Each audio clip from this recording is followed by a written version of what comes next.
Political parties. ठीक है, हम लोग जनरली क्या पढ़ने वाले हैं इस चैप्टर में, थोड़ा बहुत ओवरव्यू ले लेते हैं chapter. In our journey of understanding democracy, हम वो जो जर्नी चल रही है दैट 9th-10th क्लास में कि हम लोग डेमोक्रेसी को समझ रहे हैं, तो हम ऑलरेडी पॉलिटिकल पार्टीज को वैसे बहुत बार समझ चुके हैं। आप जनरली भी आप जानते होगे, कोई ऐसा नहीं चैप्टर वाइज समझना है। तो पॉलिटिकल पार्टीज में आपसे कोई बोलूं कि कोई एक पॉलिटिकल पार्टी का नाम बताओ, तो आप बड़े आसानी से बता भी दोगे। ठीक है ना। तो in class 9th we learn that political parties जो है ना, वो हमें किस चीज में मदद करती हैं पॉलिटिकल पार्टीज। तो पॉलिटिकल पार्टीज जो है ना, लोकतंत्र को राइज होने में मदद करते हैं। जब भी हमें लगे कि कोई एक शासन ऐसा है जो हमारे देश को डुबा सकता है कुछ भी, तो कोई भी अपनी अपनी सरकार बना सकता है। जैसे 2013 में दिल्ली में हुआ। दिल्ली में एक पार्टी उभर कर आती है, आम आदमी पार्टी, जिसके बाद अगले 10 साल तक वो शासन में रही है, उन्होंने देश चलाया है, मतलब दिल्ली चलाई है। ठीक है ना।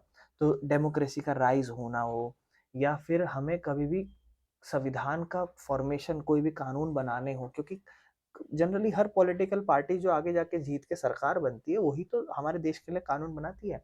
ठीक है ना। इलेक्टोरल पॉलिटिक्स मतलब इलेक्शंस या कैंपेन्स, ये सब चीजें पॉलिटिकल पार्टीज की मदद से ही होते हैं। या जो सरकार के काम है इलेक्शंस के बाद, ये सभी चीजें कहीं ना कहीं हमें पॉलिटिकल पार्टीज की मदद से ही समझ में आता है। क्लास 10th में हम क्या करेंगे, हम पॉलिटिकल पार्टीज के बारे में बात करेंगे।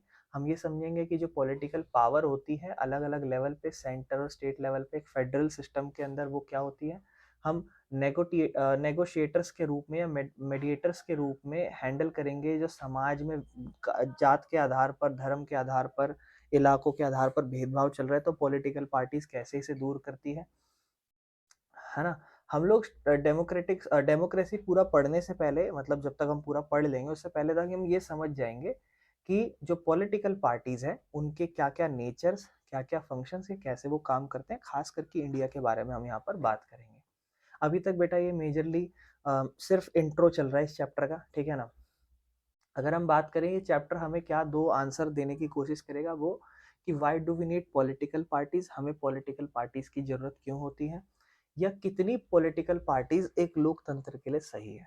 आपके मन में एक सवाल नहीं आता होगा कि कितनी पार्टीज ऐसे, पूरे देश में कितनी पार्टीज हैं। कुछ कुछ ऐसी पार्टीज जो पूरी नेशनल पार्टीज हैं, जो पूरे देश, मतलब नेशनल पार्टीज जो लोकसभा के इलेक्शन लड़ सकती हैं, कैसे केपेबल होती हैं, नेशनल पार्टी बनने का एक दर्जा मिलता है, और वो कैसे मिलता है, वो सारी चीजें हम यहाँ पर जानेंगे। ठीक है ना। तो हम पढ़ेंगे नेशनल और रीजनल पॉलिटिकल पार्टीज के बारे में, ऐसी पार्टी जो नेशनल पूरे देश की हैं या स्टेट अपने इलाकों की हैं। ठीक है ना। और प्रॉब्लम्स क्या है उन सभी पॉलिटिकल पार्टीज के साथ, और उन्हें कैसे हम बेहतर बना सकते हैं, ये सभी चीजें हम जानेंगे। एक्स्ट्रा अगर हम समझे तो इंडिया को हम समझ सकते हैं कि इंडिया एक मल्टी पार्टी सिस्टम वाला देश है। मतलब इंडिया में जो पॉलिटिकल पार्टीज है वो बहुत सारी है। ठीक है ना। मतलब कि जो पॉलिटिकल पार्टी है वो नेशनल स्टेट लेवल पे बहुत सारी हैं। और पॉलिटिकल पार्टी को लोकतंत्र का दिल कहा जाता है, हार्ट ऑफ डेमोक्रेसी, बिकॉज ये लिंक करती है लोगों को सरकार के साथ। क्यों? क्योंकि आप सरकार बनाना चाहते हो या आप सरकार बनना भी चाहते हो, तो आप लोग ही तो हो जो बन सकते हैं। तो ये कहीं ना कहीं लोगों को सरकार से लिंक कर रही है। अगर आपको कोई डिसीजन पसंद नहीं आ रहा, तो क्या आप सरकार बदल सकते हो? बिल्कुल। क्या आप खुद मंत्री बन सकते हो? बिल्कुल। तो इसीलिए एक तरीके से पॉलिटिकल पार्टीज ही होती है। अगर आप नेता बनना चाहते हो तो क्या ऐसे ही मुंह उठा के कहीं भी चल लोगे? नहीं, आप पॉलिटिकल पार्टीज में घुसोगे, आप अपनी खुद की पॉलिटिकल पार्टी बनाओगे, खुद की आइडियोलॉजी होगी, वो सब चीजें। हालांकि इंडिया में बहुत सारी चीजें चलती हैं। हमारा जो फर्स्ट टॉपिक है that is why do we need political party. भाई हमें पॉलिटिकल पार्टीज की जरूरत क्यों है, हम इस चीज को समझना चाहते हैं। तो कहता है आपको political parties as visible institution. हमें पॉलिटिकल पार्टी एक सारी पॉलिटिकल पार्टी संस्थाएं होती हैं। इंस्टीट्यूशन मतलब संस्था। पॉलिटिकल पार्टी मोस्ट विजिबल और फेमिलियर इंस्टीट्यूशंस होती हैं लोकतंत्र में। फेमिलियर क्यों है भाई? एक पर्टिकुलर जात को रिप्रेजेंट करती हैं ज्यादातर पार्टीज, एक पर्टिकुलर धर्म को रिप्रेजेंट करती है। कहने का मतलब को कोई भी पार्टी कहती नहीं है, पर कहीं ना कहीं हर हर बंदा ऐसे ही करता है। ठीक है ना। और विजिबल मतलब दिखाई देती है हमें, ऐसे नहीं कोई कोई संस्था बिल्कुल छुप के चल रही हो। जब तक दिखेंगे नहीं तो वोट कैसे मिलेगा?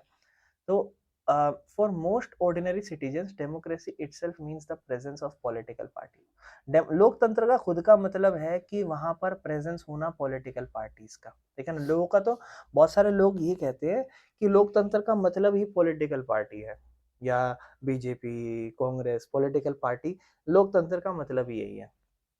ठीक है ना। Even in remote villages where people may not know about constitution और how the government work, still they know the name and symbols of political party. बहुत से लोगों को ये नहीं पता कि क्या कानून है या क्या सरकार कैसे काम करती है, नहीं आपको भी नहीं पता होगा यहाँ पे बैठ के, ठीक है ना। लेकिन आप क्या देखते हो, आपको अगर मैं कोई पार्टी दिखाऊं, ऑरेंज कलर में दिखाऊं, तो आप कह दो कि भैया ये तो बीजेपी है, या फूल बना दिखा दो आपको बीजेपी है। This shows how deeply political parties are connected with people lives, कि लोग ना डीपली कनेक्टेड है, मतलब लोगों की जिंदगियां कनेक्टेड है पॉलिटिकल वाले। दो दोस्तों में लड़ाइयां हो जाती हैं। क्रिटिसिज्म ऑफ पॉलिटिकल पार्टी, देखो वही चीज आ गया, क्रिटिसिज्म है ना पॉलिटिकल पार्टीज का। कहते हैं हम हमें देखो चीज दिखाई दे रही है, विजिबल है, इसका मतलब ये नहीं है कि वो विजिबल है तो इसका मतलब वो पार्टीज बड़ी पॉपुलर है, वो मसीहा है वो लोग, या रिस्पेक्टेड है वो लोग, ऐसा कुछ नहीं है, ठीक है ना। बहुत सारे लोग जो है ना वो क्रिटिकल हैं पार्टीज के, ब्लेम करते हैं उन्हें कि देखो ये गलत कर दिया वो गलत कर दिया। तो लोग कभी भी पॉलिटिकल पार्टीज को कभी करप्ट कहते हैं कि पैसा खा गए लूट लिया, लोग पावर है ना, पावर पावर या भुखमरी वाली चीज आ जाती है, ठीक है ना। डिविसिव मतलब क्रिएटिंग डिविजन अमंग पीपल, लोगों के बीच में political party. Responsible for bad governance, लोगों को जिम्मेदार ठहराया जाता है कि ये देखो कितनी बेकार। कुछ ऐसे आर्ग्यू भी हैं जहां पर लोग एक दूसरे को हार्म भी कर देते हैं, समझ रहे हो। इसलिए वो सोसाइटी भी डिवाइड हो जाती है और अननेसेसरी जबरदस्ती के कन्फ्लिक्ट उठ जाते हैं, समझ रहे हो। तो की क्वेश्चंस क्या है, because all these criticism it is natural to ask. अब ये क्रिटिसिज्म करना चाहिए क्या, जब लड़ाई हो रही है तो बोले यार क्यों हम पॉलिटिकल पार्टीज के बीच में लड़ें, क्या क्रिटिसिज्म होना चाहिए। बिल्कुल, ये बड़ा ही नेचुरल है किसी भी सरकार को पूछना कि do we even need political parties at all, क्या हमें सही में पॉलिटिकल पार्टीज चाहिए भी। इंटरेस्टिंगली अबाउट 100 साल पहले कुछ देश ऐसे थे जहां पॉलिटिकल पार्टीज थी, लेकिन आजकल लगभग ऑलमोस्ट हर डेमोक्रेटिक जो वर्ल्ड है वहाँ पॉलिटिकल पार्टीज तो है। जो जो देश जहाँ लोकतंत्र है वहाँ हर लगभग 100% हर देश में जहाँ लोकतंत्र है वहाँ पॉलिटिकल पार्टीज तो है, और वो पार्टी जो है ना वो एक अच्छी असेंशियल या अनअवॉइडेबल है, ठीक है ना, एक डेमोक्रेटिक सिस्टम में। यानी कि हम ये चीज समझ रहे हैं कि हमारे देश के अंदर डेमोक्रेसी है, तो क्या हमें सही में पॉलिटिकल पार्टी की जरूरत है। तो इसका जवाब ये है कि जिस जिस देश में डेमोक्रेसी है पूरे वर्ल्ड में वहां पर पॉलिटिकल पार्टीज हैं। तो इस तरीके से देख के लगता है कि हाँ ये चीज पॉलिटिकल पार्टीज होना गलत तो है नहीं, ज्यादा होना कम होना ये हम आगे बात करेंगे, ठीक है ना। अंडरस्टैंडिंग बिफोर जजिंग, जज करने से पहले चीजों को अंडरस्टैंड करना। कहता है जब भी हम जज करें तो उससे पहले हमें पॉलिटिकल पार्टीज को समझना चाहिए ना, बिफोर वी जज, हम जज करें उससे पहले हमें चीजों को समझना चाहिए पॉलिटिकल पार्टीज को। हमें सबसे पहले समझना चाहिए कि पॉलिटिकल पार्टीज क्या होती हैं और वो क्या करती हैं, ठीक है ना। और तभी हम डिसाइड करेंगे कि क्यों वो जरूरी है हमारे लोकतंत्र में। यानी कि हमारे मन में एक सवाल है ना कि क्या लोकतंत्र के अंदर जो लोगों का शासन है क्या इसमें पॉलिटिकल पार्टीज होनी चाहिए, कम होनी चाहिए, ज्यादा होनी चाहिए, क्या होनी चाहिए। ये सब सवाल समझने से पहले आप ये समझो कि पॉलिटिकल पार्टीज होती क्या है और वो क्या काम करती हैं। क्योंकि अगर आपको पता चल जाएगा कि कोई चीज क्या है और कोई चीज कैसे काम करते हैं, तो अगर आप अपने देश की थोड़ी बहुत भी जानकारी रखते होगे तो आपको लगेगा कि हाँ होनी जरूरी है या नहीं है, तब आपको उसका जवाब मिल जाएगा। तो इस चैप्टर के लास्ट में मैं आपसे पूछूंगा कि क्या पॉलिटिकल पार्टीज होनी जरूरी है, और होनी जरूरी है तो क्यों है, और अगर किसी का ओपिनियन हो कि भैया नहीं होनी चाहिए तो क्यों नहीं होनी चाहिए, ज्यादा होनी चाहिए कम होनी चाहिए, ये भी चीज मैं पूछूंगा, तो आप ध्यान रखें, ठीक है ना। एक्स्ट्रा, पॉलिटिकल पार्टीज एक लिंक है लोग और देश के बीच में, सरकार के बीच में। उनके बिना तो डेमोक्रेसी ढंग से चल ही नहीं सकती, क्योंकि लोग ही सरकार बनाते हैं और बनते भी हैं।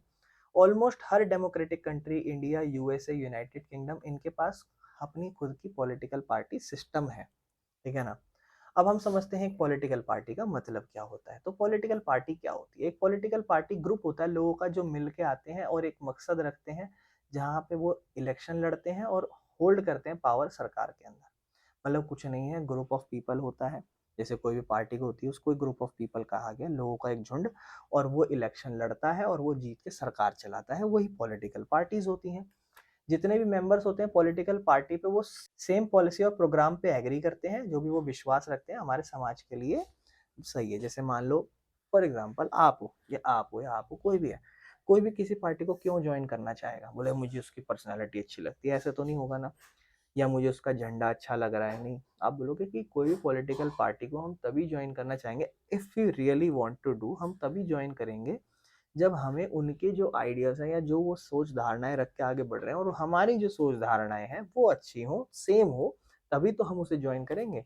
मेन पर्पस एक पॉलिटिकल पार्टी का यही है कि वो प्रमोट करे कलेक्टिव वेलफेयर, मतलब हर लोग, मतलब मेन पर्पस एक पॉलिटिकल ओपिनियंस के अंदर डिफरेंस की अगर हम बात करें, कहता है एक लार्ज और एक डाइवर्स कंट्री अगर है, मतलब बहुत बड़ा देश और जहाँ विविधताएं हैं, जाति धर्म भेदभाव बहुत सारे, मतलब भेदभाव नहीं पर अलग अलग है, तो वहाँ पे लोगों के अपने अलग अलग ओपिनियंस होते हैं कि क्या सही है हर इंसान के लिए।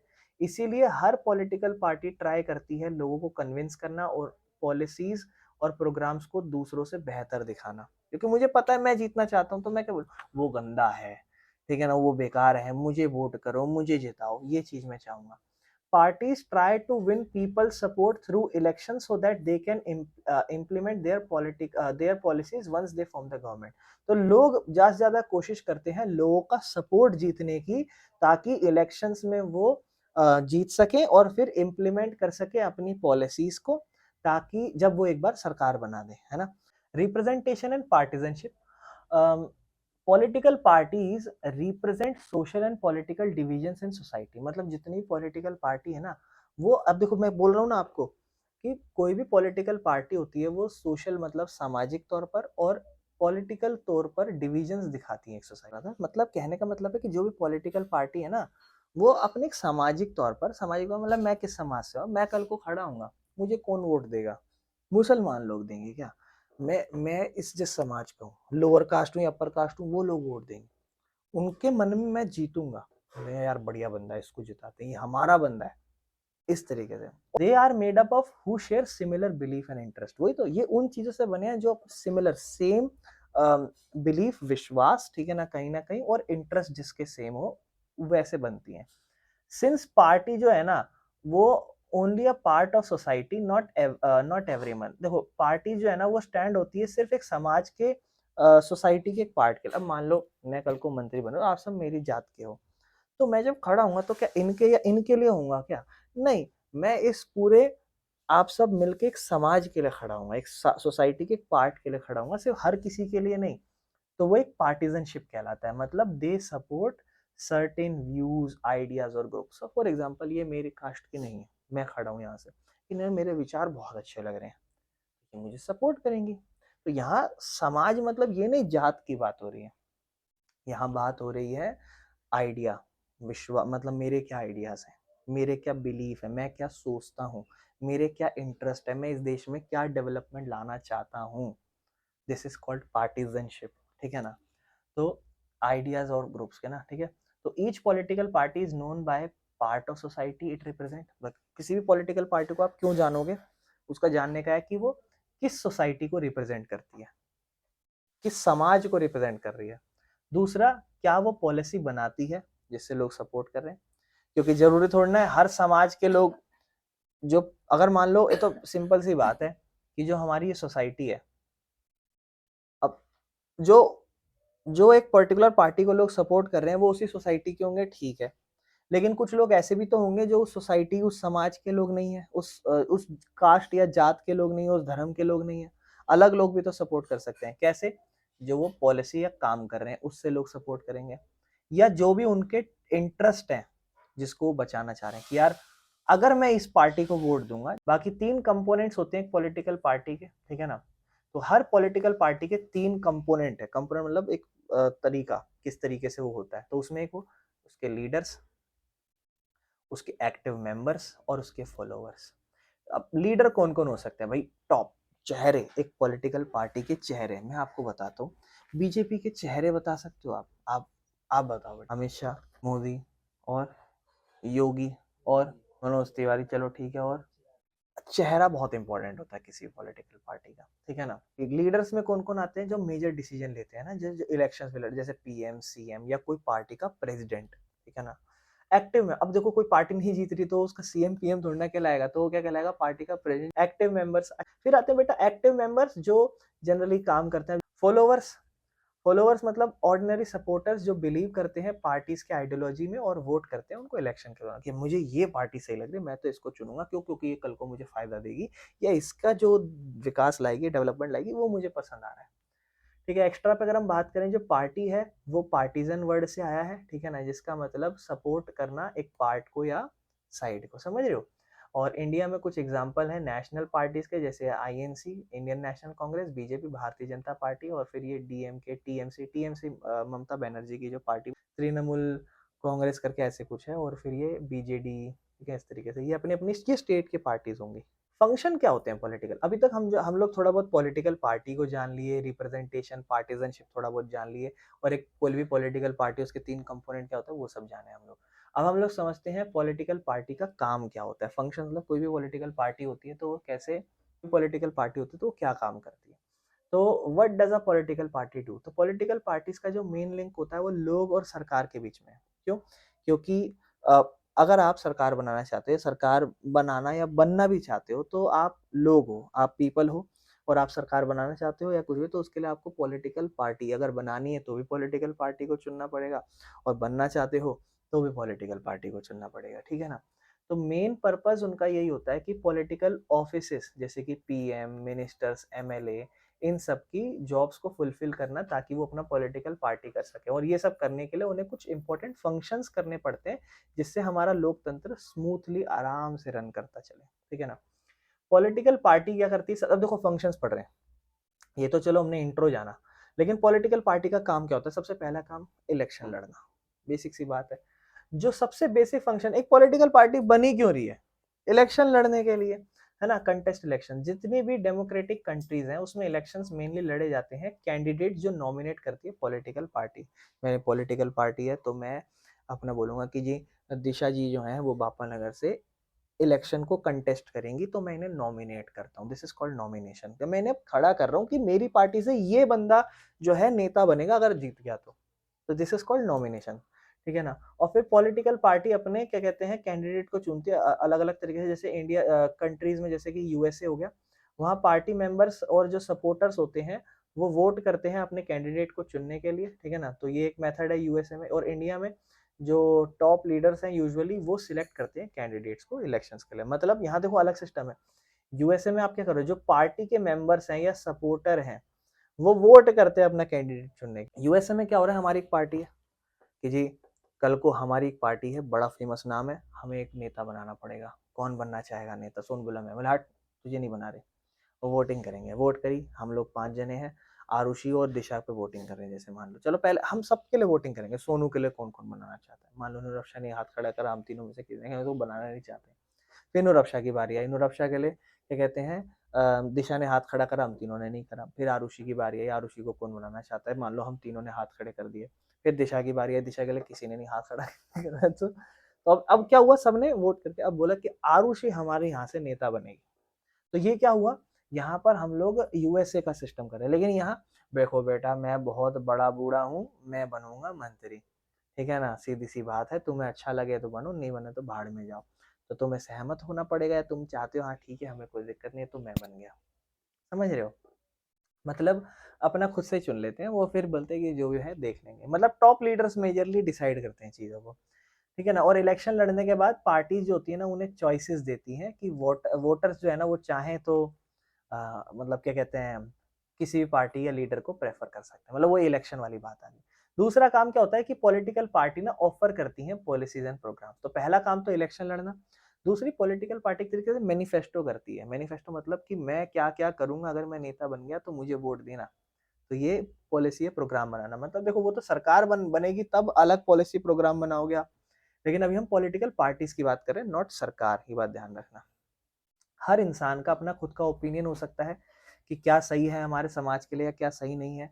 तो एक गवर्नमेंट जो है ना वो फॉलो नहीं कर सकती हर किसी का ओपिनियन, तो इसलिए पॉलिटिकल पार्टी मिलके एक ग्रुप बनाते हैं और सिमिलर ओपिनियंस मिलके एक दूसरे से शेयर करते हैं। मतलब अब मैं हूँ, तुम हो, अब मैं अकेला तो देश की सरकार बना नहीं सकता, तुम्हारे चारों के सोच विचार मुझसे मिलते जुलते हैं, तो मैंने कहा क्यों ना हम एक पॉलिटिकल पार्टीज बनाए, ऐसे और लोग होंगे जो हमें पसंद करेंगे, वो हमें चुन लेंगे, हम बन जाएंगे नेता वेता, ठीक है ना। तो एक गवर्नमेंट जो होती है ना वो हर किसी का ओपिनियन नहीं ले सकती, ठीक है ना। तो इसलिए पॉलिटिकल पार्टी जो है ना वो ग्रुप में सिमिलर ओपिनियन रखते हैं मिलके, ठीक है ना।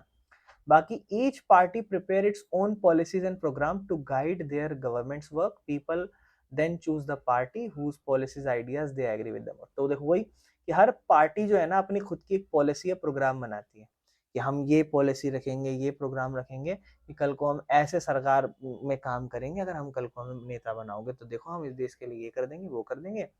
फिर लोगों के ऊपर है वो चुनना चाहते कि नहीं चाहते। एक बार अगर हम बन गए तो रूलिंग पार्टी जो है ना वो फिर क्या बनाएगी, फिर कानून बनाएगी, जो भी उन्होंने बात करी थी, जो भी उन्होंने चीज करी थी। तो होता नहीं है कि देखो भाई साहब हमने 5 साल पहले आपको जिताया, आपने हुआ क्या, अगर एक बार रूलिंग पार्टी जो है ना वो बन गई तो लोग एक्सपेक्ट करते हैं कि यार मैंने इसको जिताया है, ये मेरे अकॉर्डिंग काम करेगा। तीसरा, पॉलिटिकल पार्टी बहुत इंपॉर्टेंट रोल प्ले करती है कानून बनाने में। लॉ हमें पता है लेजिस्लेचर के तहत बनते हैं, और लेजिस्लेचर एक ऑर्गन होता है गवर्नमेंट का। गवर्नमेंट के 3 ऑर्गन होते हैं, ठीक है ना, लेजिस्लेचर, एग्जीक्यूटिव और जुडिशरी। उसमें से एक हमारा ऑर्गन होता है गवर्नमेंट का, दैट इज कॉल्ड लेजिस्लेचर, जिसका काम ही कानून बनाना होता है।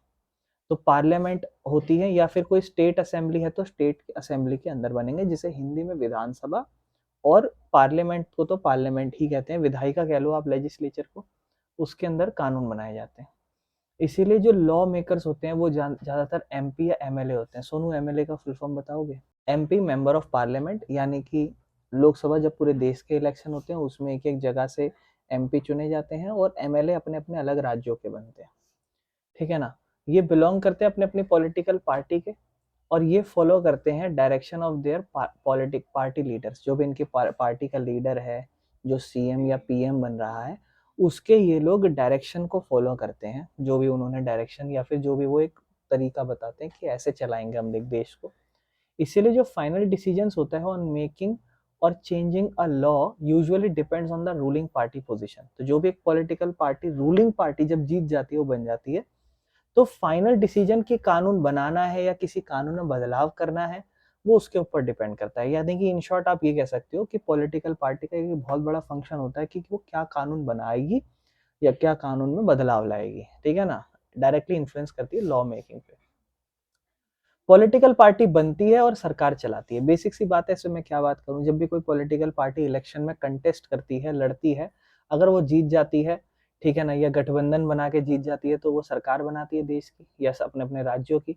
और जो भी पॉलिटिकल एग्जीक्यूटिव होते हैं, जिसके अंदर पीएम, मिनिस्टर्स आते हैं, ये सब पॉलिटिकल पार्टी से ही आते हैं। पार्टीज रिक्रूट करती है अपने लीडरों को, ट्रेन करती है, प्रिपेयर करती है उन्हें पब्लिक रोल्स के लिए, और उन्हें बड़े बड़े मिनिस्टर बनाने की तैयारी करते हैं। फॉर एग्जाम्पल, अगर आप एक पार्टी को पसंद कर रहे हो, आपके अंदर काबिलियत है कि आप एक अच्छा नेता, अच्छा भाषण दे सकते हो, आप, क्योंकि ज्यादातर यही है, और आप देश को कितना अच्छे से समझ पा रहे हो ये तो आगे की बात है, कि आप देश को कितना समझ पा रहे हो, कितना नहीं समझ पा रहे हो। लेकिन अगर आप अच्छे अंदर आपकी खूबी है, आप जनता को ज्यादा अट्रैक्ट कर सकते हो, तो आपको कोई बोले बेटा तेरे अंदर बड़ी खूबी है, नेता बन जा। तो धीरे धीरे आप क्या करते हो, किसी पार्टी के साथ जुड़ते हो जिसके आपके ख्यालात मिलते हैं, उनको अप्रिशिएट करते हो, वो लोग आपको देखते हैं जी हाँ बढ़िया चीज है, आप वर्क करते हो, धीरे धीरे बेहतर होते हो। पार्टी आपको ट्रेन करती है, ज्यादा से ज्यादा आप बातें करनी सीखते हो, क्वेश्चंस उठाने सीखते हो, दूसरी पार्टीज को क्रिटिसाइज करना सीखते हो, and then you form the government, है ना। तो इंडिया में जब बीजेपी जीतती है तो गवर्नमेंट जो है ना वो फॉलो करती है बीजेपी ने जो भी पॉलिसीज कही हैं। Political parties play the role of opposition. Political party एक तो जीतेगी तो सरकार बनेगी, कानून बनाएगी, वो तो अलग चीज है, लेकिन नहीं जीती तो फिर क्या बन जाएगी, वो अपोजिशन बन जाएगी। जैसे इस टाइम पर देश की जो अपोजिशन में सबसे बड़ी पार्टी है वो कौन है? कांग्रेस है। करीबन 99 के आसपास सीट है पूरे देश के अंदर, ठीक है ना। जो पार्टी इलेक्शन हार जाती है वो अपोजिशन पार्टी बन जाती है। उनका काम क्या है कि सरकार के काम को क्रिटिसाइज करना, उनकी गलत पॉलिसी या फेलियर को खराब करना, मतलब बताना बार बार कि देखो गलत काम है, और ऑफर करना कुछ और आइडिया अपना सकते थे, या फिर पब्लिक ओपिनियन को ज्यादा से ज्यादा दिखाना, देखो जनता ये चाहती थी और ये अनफेयर एक्शन लिया गया, इस तरीके से। अपोजिशन पार्टी का मदद करती है वो रूलिंग पार्टी की अपनी मिसयूज ना कर सके अपनी पावर। तो अपोजिशन पार्टी पूरा ध्यान देती है कि भैया ये जो मंत्री है, ये जो भी बंदा है, अपने पावर का गलत फायदा ना उठा सके। इन शॉर्ट अपोजिशन पार्टी एक तरीके से डेमोक्रेसी का ध्यान रखती है। अगला, political parties shape public opinion. Political party जो भी आप जनताओं के ओपिनियन है, जिसके आधार पे आपने जिस सरकार को जिताया है, वो उनके बिहाफ पे काम करती है, यानी कि एक तरीके से पब्लिक के ओपिनियंस को एक आकार देती है। समझ रहे हो?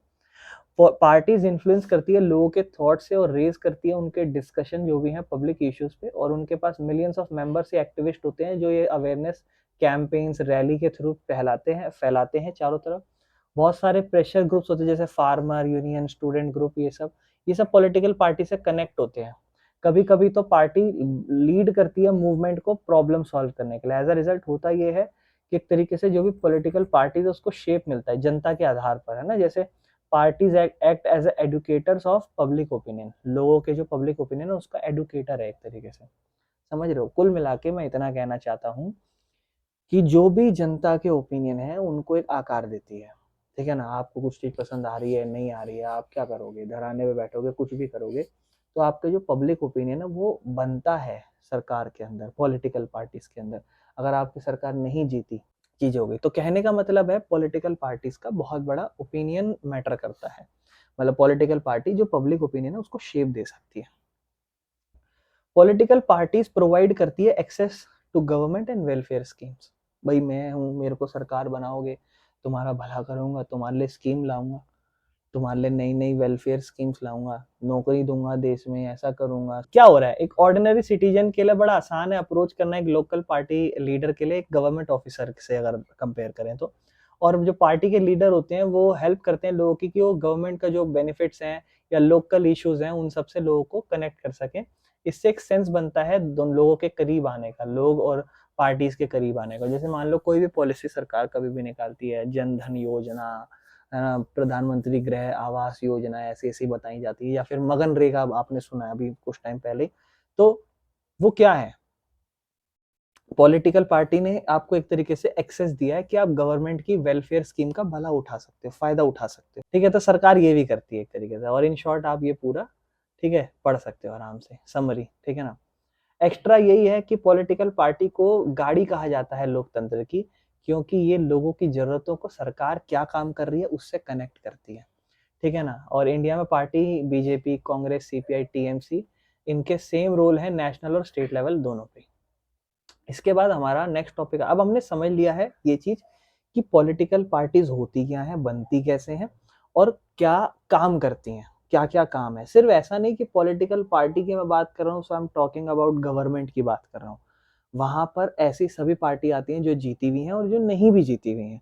जो जीतेंगी वही पॉलिटिकल पार्टी रूलिंग पार्टी बन जाएगी, और जो नहीं जीती है वही पार्टी अपोजिशन बन जाएगी। तो चीजें ऐसे चलती रहेंगी, ठीक है ना। आप यही कोई कोई सरकार आपको सपोर्ट करेगी, कोई सरकार आपके लिए कानून बनाएगी, कोई सरकार आपके साथ गलत हुआ है तो उसके लिए आपके साथ मिलकर आपको अपोज करेगी। जो सरकार काम चला रही है, देश चला रही है, ये सभी काम पॉलिटिकल पार्टीज करती हैं। तो आप जब भी पॉलिटिकल पार्टी चैप्टर पढ़ो तो आप ये मत सोचो कि हम सरकार के बारे में बात कर रहे हैं।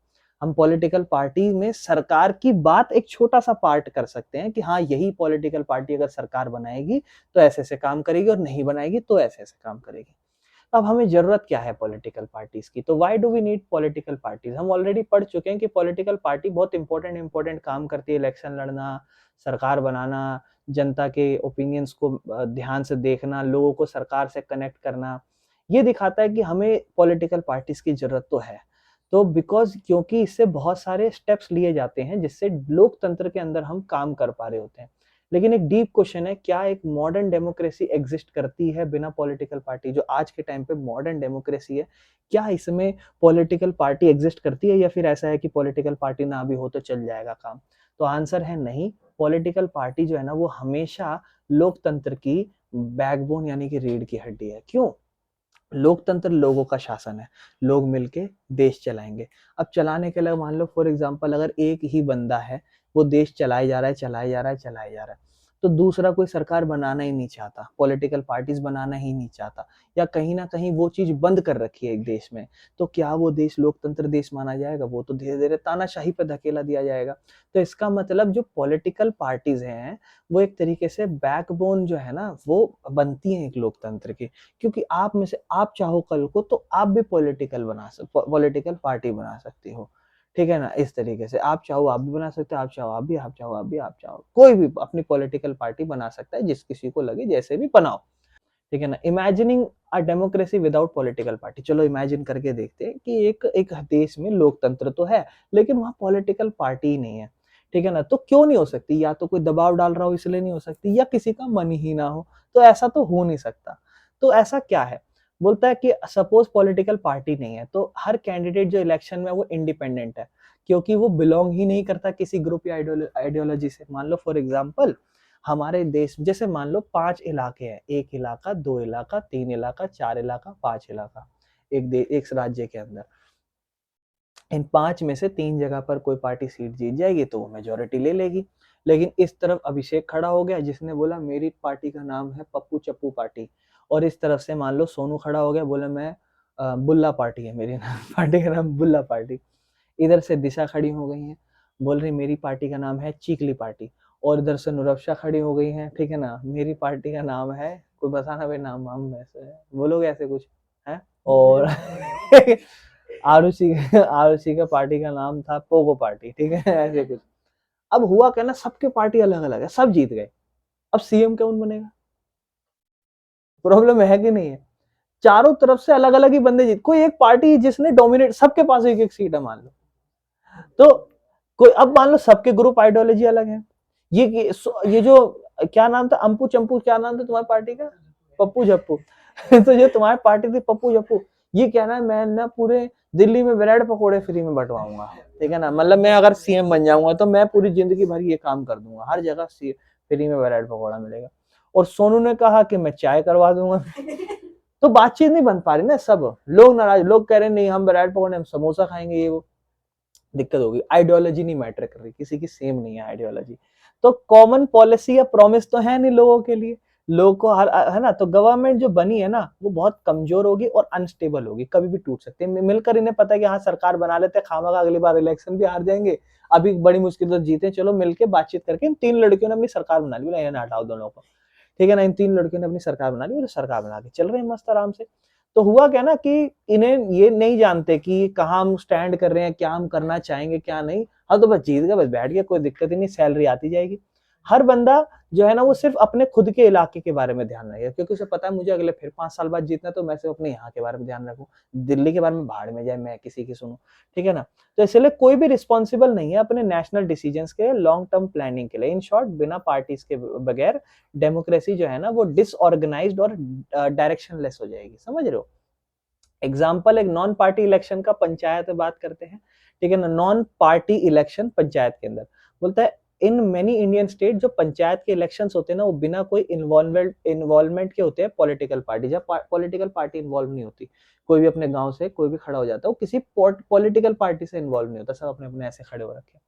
हाउएवर इन सच इलेक्शंस पीपल जो है ना form informal groups or faction, each supporting its own set of candidates called a panel। अब सबने क्या करा ना, 4-5 जने आपस में बोले चलो कोई नहीं हम इकट्ठा हो जाते हैं, हमारी पार्टी अलग अलग है पर चलो मिलके इकट्ठे हो जाते हैं, और क्या कहते हैं कि एक दूसरे को हम सपोर्ट कर रहे हैं अपनी अपनी खुद की जगह के लिए, तो वो एक पैनल बना दिया उन्होंने, कोई पॉलिटिकल पार्टी नहीं है।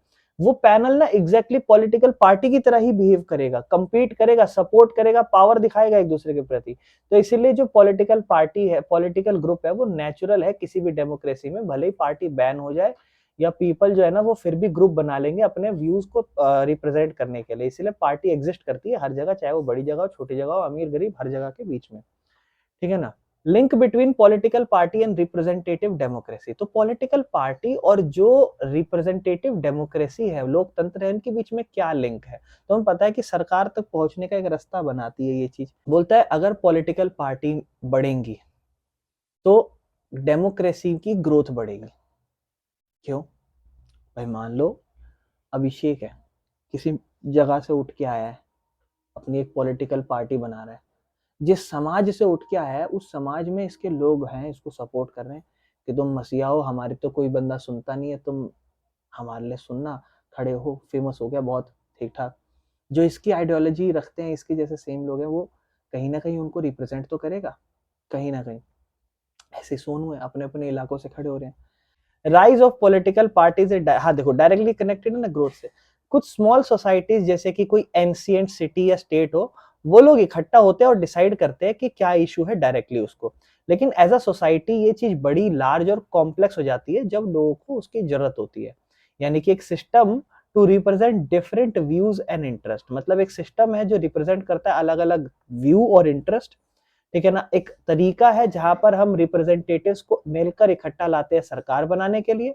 एक मेथड है जहां हम सपोर्ट करते हैं या अपोज करते हैं गवर्नमेंट के एक्शन, क्योंकि मैं जब पॉलिटिकल पार्टी की बात कर रहा हूं तो मैं सरकार की बात नहीं कर रहा, पॉलिटिकल पार्टी सरकार भी हो सकती है और अपोजिशन भी हो सकती है। तो इसीलिए एक मेथड भी बनता है जहां पर हम मतलब जो पॉलिटिकल पार्टी होती है ना वो एक तरीके से सपोर्ट भी करती है, अपोज भी करती है गवर्नमेंट के एक्शन को।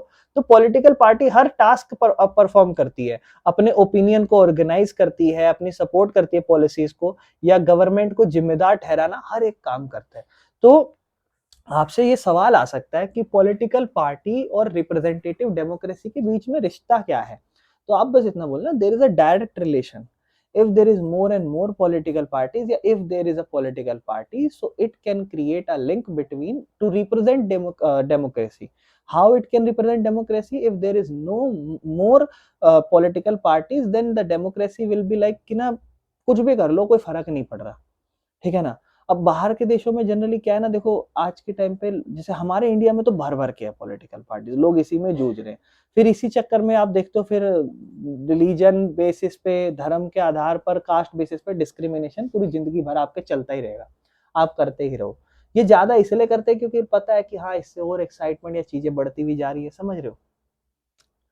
चलो फाइनल कंक्लूजन पे हम अगर निकलें तो पार्टी जो होती है वो जरूरी है लोकतंत्र के लिए, ठीक है ना, क्योंकि इससे क्या होता है, जो लोगों के ओपिनियन है वो रिप्रेजेंट करते हैं। आप सरकार देखो, आपकी जो समस्या है, आपकी जो दिक्कतें हैं, उसे कौन रिप्रेजेंट करेगा? Political party. आप अकेले तो कोई नहीं देख रहा आपको, आपको कोई देखेगा अकेले को आके बोलो बेटा दिशा क्या दिक्कत है, कि पानी नहीं आ रहा मोहल्ले में, क्या दिक्कत है, ये नहीं कोई देख रहा। आपके मोहल्ले में पानी नहीं आ रहा, आप अपने यहाँ के लीडर को बताओगे, आपका लीडर आपके बड़े सभा में बैठ के बात करेगा, वो अपोजिशन का है तो वो मुद्दे उठाएगा।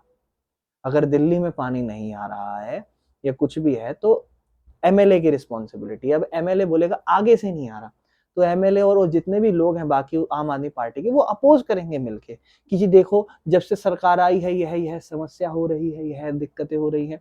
तो आपका जो डिसीजन या आपका जो परेशानी है वो कैसे रिप्रेजेंट हो रहा है जब पॉलिटिकल पार्टीज इन्वॉल्व है, समझ रहे हो। सपोर्ट करना, अपोज करना, गवर्नमेंट, देखो क्या काम होता है पॉलिटिकल पार्टी, देखो पॉलिटिकल पार्टी सरकार को जिम्मेदार ठहराती है, सपोर्ट करती है या फिर अपोज करती है गवर्नमेंट की पॉलिसी को, अकाउंटेबिलिटी इंश्योर करती है। अकाउंटेबिलिटी समझते हो? अकाउंटेबिलिटी मतलब जिम्मेदारी, लेकिन इंश्योर करती कि this is your responsibility, you have to do that. बिना पॉलिटिकल पार्टी के एक डेमोक्रेसी जो है ना वो ढंग से इफेक्टिवली काम नहीं कर सकती। कंक्लूजन क्या है कि पॉलिटिकल पार्टी जस्ट यूजफुल नहीं है, दे आर नेसेसरी। सिर्फ पॉलिटिकल पार्टी ये नहीं है कि इसके होने से हमारा फायदा हो जाता है, नहीं नहीं नहीं, दे आर नेसेसरी, ये बहुत जरूरी है, ठीक है ना। सिर्फ ये नहीं है कि हाँ जी यूज कर लिया बढ़िया है, ठीक है ना। एक्स्ट्रा में क्या देख रहे हैं अगर हम, political parties are sometime called the lifeline. How many parties should we have, ठीक है ना, कितनी पॉलिटिकल, अब सवाल यही है कि पॉलिटिकल पार्टी होनी जरूरी है, ये बात तो आपको समझ में आ गया, पॉलिटिकल पार्टी का काम क्या होता है वो समझ में आ गया। लेकिन अब सवाल ये है कि कितनी होनी चाहिए, है ना, ज्यादा या कम, कितनी होनी चाहिए, ठीक है ना। तो freedom to form political party, एक डेमोक्रेसी के अंदर कोई भी नागरिक जितनी मर्जी पॉलिटिकल पार्टी बना ले, जितनी मर्जी, ठीक है ना। Because of this freedom every country has many political party, हर देश के पास बहुत सारी है। एग्जाम्पल, इंडिया के पास more than 750 political party registered है इलेक्शन कमीशन, ठीक है ना। लेकिन not all of them are active और पावरफुल, सारी एक्टिव या पावरफुल नहीं है। Only few major party actually contest election seriously, और उनके रियल चांस होते हैं सरकार बनाने के। इन शॉर्ट 100 पार्टीज हो सकती है लेकिन कुछ ही इफेक्टिव या प्रभावित होती है। अब चलते हैं बेटा पार्टी सिस्टम, एक होता है वन पार्टी सिस्टम। कुछ देश ऐसे हैं जहां एक पार्टी सिस्टम अलाउ है सरकार चलाने के लिए, ठीक है ना। चाइना के अंदर कम्युनिस्ट पार्टी। अब चाइना में क्या है, एक ही पार्टी है, एक ही पार्टी। कैसे? जैसे मान लो यहाँ 20 जने हैं, मैंने कहा जी कौन कौन पार्टी बनाना चाहता है, कौन कौन नेता बनना चाहता है ट्यूशन का, हाथ खड़े करो। 4 बच्चों ने हाथ खड़े करे। मान लो पूछा आप पांचों ने हाथ खड़े करे, चलो पांचों हाथ खड़े कर दे, ठीक है, मैं छठा हूं, मैं भी वोट कर दूंगा। अभिषेक को कौन कौन जिताना चाहता है नेता, हाथ खड़े करो। सोनू को कौन कौन जिताना चाहता है, हाथ खड़े करो। आरुषि को कौन कौन जिताना चाहता है, हाथ खड़े करो। सब 3 लोग, चलो मैं भी पांचों जने खड़े हुए, सबका मन था जिसका जो मर्जी खड़ा हो जाए। इंडिया, चाइना में क्या सीन है, एक ही पार्टी, फॉर एग्जांपल मेरी पार्टी है, ये जनता है आप सब में से, ठीक है। आरुषि को जिताना चाहते थे, हट, ये और ये, इनमें से दिशा को कौन नेता बनाना चाहता, हाथ खड़े करो। दिशा और नौरक्षा में से हाथ खड़े करो, दिशा और नौरक्षा में से। नौरब शाह को कौन नेता बनाना चाहता है, हाथ खड़े करो। तो नौरब शाह को 1 पॉइंट आया और दिशा को 0 आए। कौन जीत गई? नौरब शाह। पर जनता तो आरुषि को बनाना चाहती थी, जनता तो आरुषि को बनाना चाहती थी ना। मैंने कहा नहीं, मुझे आरुषि अच्छी लड़की नहीं लगती, मेरा जो मन करेगा मैं उसे बनवाऊंगा। तो एक कम्युनिस्ट पार्टी है, एक कम्युनिस्ट पार्टी, और वो अपनी मर्जी से 2 जनों को खड़े करे, और वो दोनों बंदे भी मेरे हैं। सोचो, पार्टी भी वो मेरी की है, मेरी पार्टी के हैं वो, समझ रहे हो? मतलब ये बने या ये बने, ये तो जनता को पपलू बनाने के लिए है, ये काम मेरे ही अकॉर्डिंग करेंगे, क्योंकि है भी तो एक ही पार्टी के। सोचो, बंदे एक ही पार्टी के। ये सीन चलता है कम्युनिस्ट पार्टी चाइना के अंदर। टेक्निकली बाकी पार्टी जो है एग्जिस्ट कर सकती है, लेकिन पॉलिटिकल सिस्टम जो है ना, उसको फ्री कंपटीशन अलाउ नहीं है कि वो फ्री कंपटीशन कर सके। तो वन पार्टी सिस्टम जो होती है वो अनडेमोक्रेटिक है। तो ये डेमोक्रेसी कहाँ हुई फिर? ये बनना तो ये चाहती थी। नहीं, ये नहीं बनेगी, क्योंकि इनके सोच विचार मेरे से अलग है। मैंने कहा नहीं, ये नहीं बनेंगे। इनको सोच विचार, इनके तो है ही नहीं सोच विचार, ये तो मेरे तहत काम करेंगे। तो इसलिए तो ये अनडेमोक्रेटिक हो गया कहीं ना कहीं। तो इसीलिए जो लोग हैं उनके पास रियल चॉइस नहीं है, एक ही पार्टी जीत सकती है, ठीक है ना। कंक्लूजन, ये सूटेबल नहीं है लोकतंत्र के लिए, क्योंकि इसके अंदर फ्री और फेयर इलेक्शन नहीं होता। फिर होता है 2 पार्टी सिस्टम। यूएसए में चलता है बेटा ये, और यूके में चलता है लेबर पार्टी और कंजर्वेटिव पार्टी। और ये आज नहीं, हमारा देश आजाद होता तब के टाइम की। In some countries 2 main political party dominate politics. 2 main party है जो डोमिनेट करती है पॉलिटिक्स को, 2, सिर्फ 2 ही। पावर यूजुअली चेंज होती है इन्हीं 2 के बाद इलेक्शंस में। एक एक बाकी स्मॉल पार्टी एग्जिस्ट कर सकती है, लेकिन वो सरकार बनाने से इतना इन्फ्लुएंस नहीं होती, मतलब इतना ज्यादा प्रभावित नहीं कि वो भी नहीं इन्फ्लुएंस होकर बड़ी पार्टी बन जाए। इसलिए 2 पार्टी सिस्टम है। यूएसए में होता है डेमोक्रेट्स एंड रिपब्लिकन्स, ठीक है ना, और यूके में लेबर पार्टी और कंजर्वेटिव पार्टी। इन शॉर्ट अगर आप देखोगे तो वोटर्स जो है ना, उनके पास 2 बड़ी पार्टी चुनने का हक है, ठीक है ना, लेकिन इसमें भी डाइवर्सिटी ज्यादा नहीं है। आपका मन नहीं ना, आप तीसरी पार्टी को जिता नहीं सकते, ठीक है ना, ये एक प्रॉब्लम। फिर आता है इंडिया, मल्टी पार्टी सिस्टम। जब 2 से ज्यादा पार्टियां हो, पावर जिसमें सेवरल पार्टी सबके बराबर चांस है, जो भी चाहे जीत सकती है, मल्टीपल पार्टी सिस्टम है। इंडिया इस सिस्टम को फॉलो करती है। कोई भी सिंगल पार्टी जो है ना, usually no single party usually wins the majority. कोई एक सिंगल पार्टी तो मेजोरिटी नहीं जीत पाती, ठीक है ना। सो इसीलिए अलग अलग पार्टी मिलकर गठबंधन बनाती है। बिहार, अगर मैं 2004 की बात करूं, तो 2004 में जब लोकसभा के पूरे देश के इलेक्शन हुए थे, तो मेजर गठबंधन थी एनडीए, जो आज के टाइम पे भी बीजेपी वाली पार्टी है ना, वो एनडीए होती है। और दूसरी थी यूनाइटेड प्रोग्रेसिव अलायंसेस, और एक होता है लेफ्ट फ्रंट, ठीक है ना। ये 3-4, ये सारी गठबंधन है। मतलब ये एक पार्टी नहीं है, 4-5 जुड़ी पड़ी है। अगर इसमें डीपली बताया हो तो मैं आपको देखो बताता हूँ कि इनके अंदर कौन कौन सी पार्टी आती थी। रुको, यूपीए यानी कि ये वाली यूनाइटेड प्रोग्रेस अलायंसेस, इसमें थी आईएनसी यानी कि कांग्रेस। आरजेडी, आरजेडी कहाँ से है? लालू यादव की पार्टी है, ठीक है ना। और डीएमके, द्राविड मुनेत्रा कजागाम ऐसे करके नाम है तमिलनाडु से है ये डीएमके। और NCP, national Congress party, Maharashtra की है ये अपनी। लोक जनशक्ति पार्टी, ठीक है ना, ये एलजेपी, ये भी बिहार से है। और पत्तली मक्कल कच्ची कच्ची, पीएम के तमिलनाडु से। फिर एक एमडीएम के, ऐसे ऐसे बेटा अलग अलग पार्टी भी तमिलनाडु से। केरल से थी इंडियन यूनियन मुस्लिम लीग, ठीक है ना, IUML। फिर एक ऐसे बहुत सारी पार्टियां। एनडीए में बीजेपी, जनता दल यूनाइटेड, जनता दल किसकी है? नीतीश कुमार, ठीक है ना। फिर ऐसे ही तेलुगु देशम पार्टी, टीडीपी, ठीक है ना, आंध्र प्रदेश की। ऐसे ही शिवसेना महाराष्ट्र, बीजू जनता दल बीजेडी जो ओडिशा से है। ऐसे ही पंजाब में थी अकाली दल, ठीक है ना, शिरोमानी अकाली दल, एसएडी ऐसे करके थी, ठीक है ना। अब मैं आपको रिजल्ट बताता हूँ। तो 2004 का जो जनरल इलेक्शन था, उसमें आईएनसी को 145 सीट मिली थी और बीजेपी को 138 सीट मिली थी। यूपीए ने टोटल 335 सीट ले ली थी, यानी कि गठबंधन में अच्छी खासी सीट आई थी, क्योंकि बीजेपी की तो 138 है और कांग्रेस की 145 है, ज्यादा तो है नहीं, लेकिन फिर भी 335 सीट मिलके। और एनडीए की सिर्फ 181 सीट रह गई थी, तो एनडीए हार गई थी, ठीक है ना। और तो इसमें एक प्रॉब्लम है कि इसमें इंस्टेबिलिटी रहती है, लेकिन ओपिनियन बहुत सारे, हर बंदा अपने लिए लड़ेगा, तो इंस्टेबिलिटी है। अच्छा, प्रोज एंड कॉन्स क्या है मल्टी पार्टी सिस्टम के, फायदे या नुकसान क्या है? मल्टी पार्टी सिस्टम जो होती है ना थोड़ी मेसी नजर आती है, क्योंकि इसमें बहुत ज्यादा गठबंधन बनाना पड़ता है और थोड़ी सी इंस्टेबिलिटी भी होती है। हाउएवर जो है अलाउ करती है अलग अलग कम्युनिटी या रीजन्स या व्यू पॉइंट्स को कि वो फेयरली रिप्रेजेंट करें एक दूसरे को, है ना। देखो हर हर समाज की यहाँ बात सुनी जाती है, लेकिन एक प्रॉब्लम भी है कि हर बंदा अपनी बात बताएगा तो देश के विकास पे ज्यादा बात नहीं हो पाएगी कहीं ना कहीं।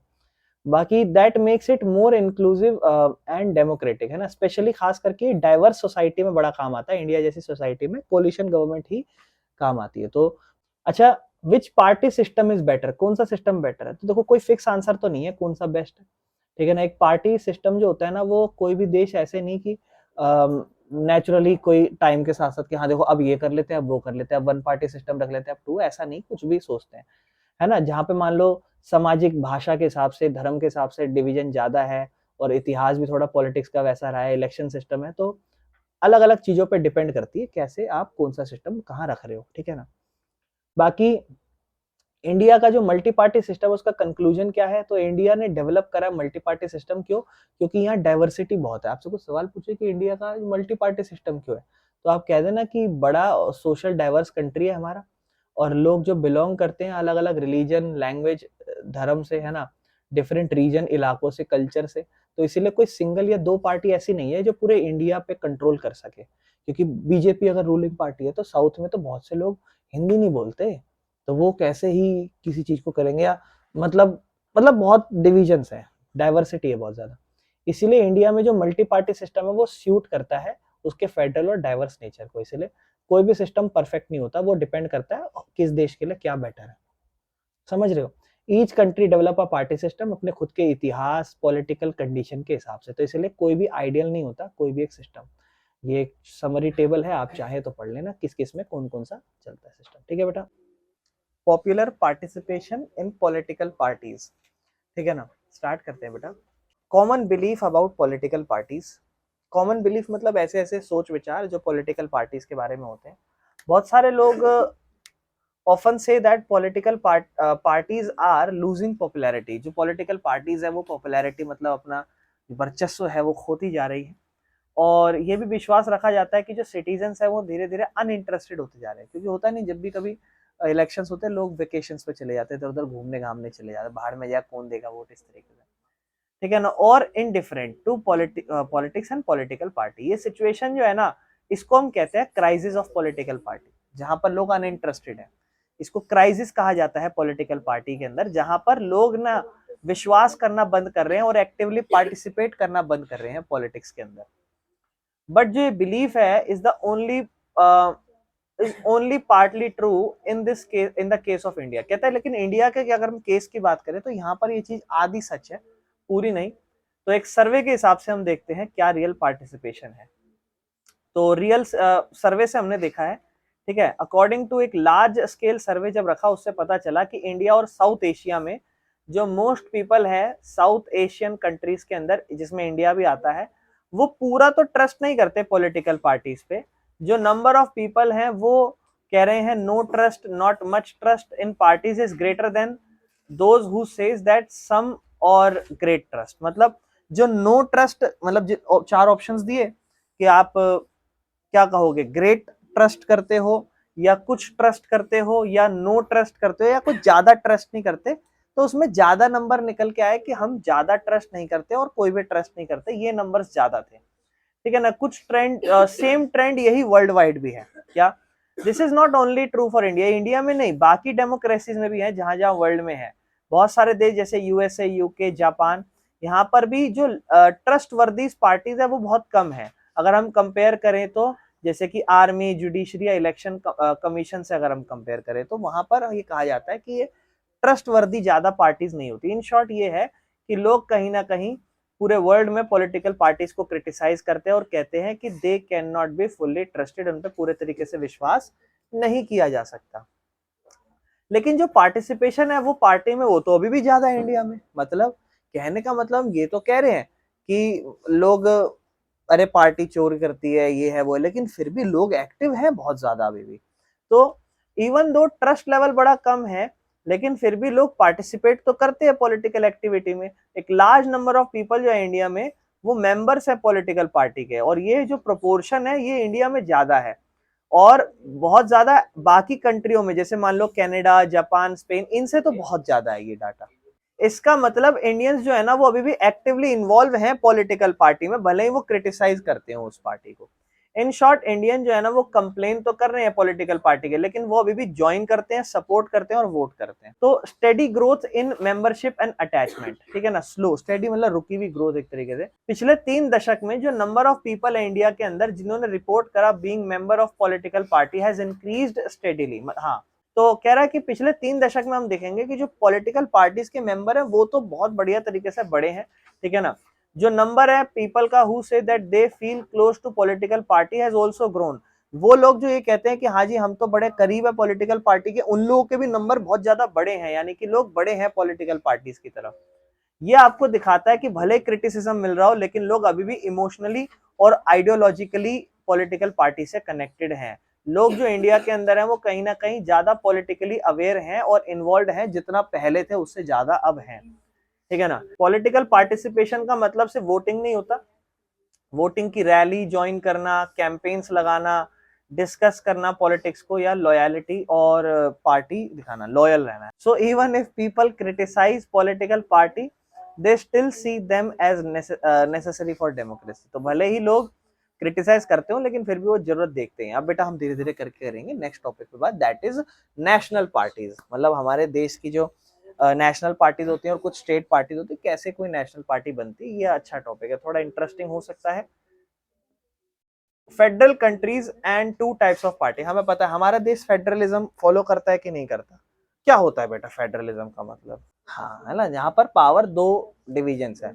हमारे इंडिया में 3 में है, और जब देश बना था तो उस टाइम पे 2 ही था, लेकिन 1970-80 के जब कानून आए तो तीसरा पंचायत या एमसीडी एक और आ गया था। चलो, तो इसीलिए 2 तरीके की पार्टीज तो होनी जरूरी है ना, क्योंकि कंट्री जहां फेडरल सिस्टम है, जहां पावर डिवाइड है सेंट्रल स्टेट में, तो वहां पर 2 तरीके की पॉलिटिकल पार्टीज होती है। स्टेट लेवल की पार्टीज जो सिर्फ कुछ ही स्टेट में होती हैं, मतलब सिर्फ स्टेट्स में ही होती हैं, जो जो पूरे देश के लेवल पे नहीं होती। दूसरी होती है नेशनल लेवल पार्टी जो पूरे देश में इलेक्शन लड़ती है, ठीक है ना। इंडिया भी यही पैटर्न सेम फॉलो करता है। कुछ पार्टी ऑपरेट करती है एक ही स्टेट में, जैसे डीएमके तमिलनाडु में, टीएमसी से पश्चिम बंगाल के अंदर, ठीक है ना। बाकी कुछ है जो पूरे इंडिया में ओवरऑल है। जैसे 2 एग्जांपल बताओ, आप बताओ एक एग्जांपल। बीजेपी और कांग्रेस लगभग, है ना, वैसे और भी हैं पढ़ेंगे, पर बीजेपी और कांग्रेस सबसे बेस्ट एग्जांपल है। इन शॉर्ट इंडिया के पास नेशनल और स्टेट दोनों ही तरीके की पार्टी है। बाकी organisation and functioning of national parties, national party की जो ब्रांचेस होती हैं वो अलग अलग स्टेट्स में बटी हुई होती हैं, ठीक है ना। Although they work at state level, अपनी पॉलिसी, प्रोग्राम, स्ट्रेटेजी वो अपने स्टेट लेवल पे भी रखते हैं, लेकिन नेशनल लीडरशिप भी रखते हैं वो। इससे इंश्योर होता है कि जितने भी स्टेट्स हैं जो एक नेशनल पार्टी को फॉलो करते हैं उनका एक कॉमन विजन और आइडियोलॉजी होना चाहिए।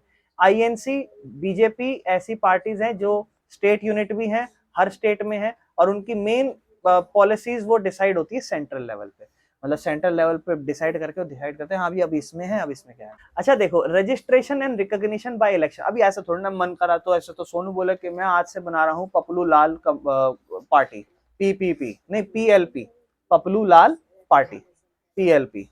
ऐसे थोड़ा ना होता है, कुछ भी बन जाएगी। या अभिषेक करे पप्पू झप्पू पार्टी पीजेपी, ठीक है ना, ऐसे थोड़ा ना होता है। तो ऐसे खुद से कुछ भी नहीं हो रहा ना। तो कहने का मतलब है आप जब भी कोई पार्टी बनाते हो तो उसको रिकॉग्निशन मिलता है और उसको रजिस्ट्रेशन कराना पड़ता है, ठीक है ना। हर पॉलिटिकल पार्टी को रजिस्टर होना पड़ता है, मतलब इलेक्शन कमीशन ऑफ इंडिया।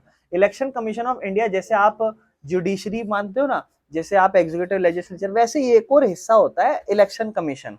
एक ये भी एक अलग से होता है क्योंकि ये भी इंडिपेंडेंट है, ये डिपेंडेंट नहीं है। तो बेटा इलेक्शन कमीशन है ना, इलेक्शन कमीशन सबको बराबर ट्रीट करते, एक तरीके से ये पिताजी हैं सारी पॉलिटिकल पार्टीज के, या एक डिपार्टमेंट है जो सारी पॉलिटिकल पार्टीज को कंट्रोल करता है, ठीक है ना। एक यूनिक इलेक्शन सिंबल आपको बनाना है ना, तभी रिकॉग्नाइज होगे, ठीक है ना। एक ऑफिशियल कैंडिडेट आपको अपनी पार्टी का रखना है जो सिंबल को यूज करेगा इलेक्शन के दौरान, ठीक है ना। और ऐसी ही पार्टी को आप रिकॉग्नाइज्ड पॉलिटिकल पार्टी कहोगे, और रिकॉग्नाइज्ड पॉलिटिकल पार्टी के पास स्पेशल अधिकार है कि like free time on radio TV during election and easier access to electoral roll. वही सिंपल सी चीज है कि आपके पास फिर वही अधिकार। बाकी रिकॉग्निशन जो है ना वो एक ऑफिशियल स्टेटस और आपके पास प्रिविलेज मतलब अधिकार देता है, आपको एक विशेष दर्जा देता है आपको, ठीक है ना। Criteria for recognition as state और नेशनल पार्टी, देखो ध्यान अब कैसे कैसे क्राइटेरिया मिलता है या रिकॉग्निशन कैसे मिलता है आपको स्टेट या नेशनल पार्टी के लिए। तो जो इलेक्शन कमीशन है वो रूल बनाती है कि कब कोई पार्टी स्टेट पार्टी रहेगी या नेशनल पार्टी रहेगी, ठीक है ना। A party is recognised as state party अगर उसका, अब देखो ये समझना कि एक पार्टी को स्टेट पार्टी कब कहोगे, जब उसको एटलीस्ट 6% ऑफ टोटल वोट मिले इन लेजिस्लेटिव असेंबली इलेक्शन, या फिर वो एटलीस्ट 2 सीटें जीती हो, मतलब और वो 2 सीट जीती हो। मतलब मान लो ये एक जगह है ए जगह, एक जगह है बी जगह और एक जगह है सी जगह, ठीक है, ध्यान समझना। मान लो एक पार्टी है अभिषेक की पार्टी और एक पार्टी है सोनू की पार्टी। अभिषेक की पार्टी मान लो यहाँ से खड़े हो गए, तुम में से कौन खड़ा होगा अभिषेक की पार्टी से, हाथ खड़े करो, ये तुम, क्या नाम है, सुशील, सुशील खड़ा हो गया यहाँ से। और सोनू की पार्टी से हर्षित, हर्षित खड़ा होगा, ठीक है। इस तरह से मान लो अभिषेक की पार्टी से आप खड़ी होगी, आप खड़ी होगी अभिषेक की पार्टी से, जल्दी से बताओ, कोई भी एक जना खड़ा होगा, फिर दूसरे को सोनू की पार्टी से खड़ा आप। चलो अभिषेक की पार्टी से ये यहाँ पे खड़ी हो गई है नुरफ्शा, तो फिर सोनू की पार्टी से दिशा खड़ी हो गई है, ठीक है। अब सी, अभिषेक की पार्टी से मान लो जैसे इसे नहीं खड़ा कर रहे, हम खड़ा कर रहे हैं रोहित को, रोहित को खड़ा कर दिया हमने, और उस तरह हमने खड़ा कर दिया सोनू की पार्टी से वरुण। अब हुआ क्या, हर जगह 100 जने थे, इधर भी 100 जने, इधर भी 100 जने, इधर भी 100 जने, ठीक है, टोटल 300 लोग हैं। इधर क्या हुआ, फॉर एग्जाम्पल इधर जो अभिषेक की पार्टी है, अभिषेक की पार्टी में ये थे सुशील, सुशील को मिले बेटा 52 वोट और हर्षित को मिले 48, ठीक है।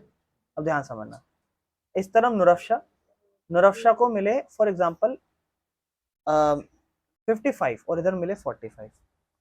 इधर क्या हुआ, वरुण को मिल गए फॉर एग्जाम्पल 80 वोट्स और रोहित को मिले 20 वोट। अच्छा ये बताओ कौन सी सरकार जीत गई, अभिषेक या सोनू? अभिषेक की सरकार जीत गई, क्योंकि यहां से कौन जीता, अभिषेक, यहां से कौन जीता, अभिषेक, यहां से कौन जीता, सोनू। देश में किसकी सरकार बन गई, अभिषेक की, क्योंकि 3 सीट में से 2 सीट मिल गई अभिषेक की सरकार। अब वोट की परसेंटेज पे आते हैं, अभिषेक को कितने वोट मिले, 52, 55 और 20, 5 2 7, 5 5 10 तो 12, 127 को आप 300 से डिवाइड कर दीजिए, परसेंटेज पता चल जाएगा, यानी कि 3 सही कर दो 4 नंबर पे, ठीक है, और 2 नंबर पे, और पॉइंट लगा के मान लो 33 आ गया फॉर एग्जाम्पल। यानी कि अभिषेक को जो वोट परसेंट मिला है वो 42.33% वोट परसेंट मिला है। तो जायज बात है सोनू की पार्टी को 57.66% वोट शेयर मिला होगा। अब पूरे देश में सोनू को 100 लोगों में से 57% वोट शेयर मिला है, लेकिन फिर भी सोनू हार गया। और अभिषेक को सिर्फ 42% वोट शेयर मिला है, लेकिन फिर भी अभिषेक की उस देश में सरकार है। इस सिस्टम में कहीं ना कहीं खराबी तो है, लेकिन फिर भी उसकी सरकार बनी है। अब प्रॉब्लम समझ पा रहे हो क्या प्रॉब्लम है?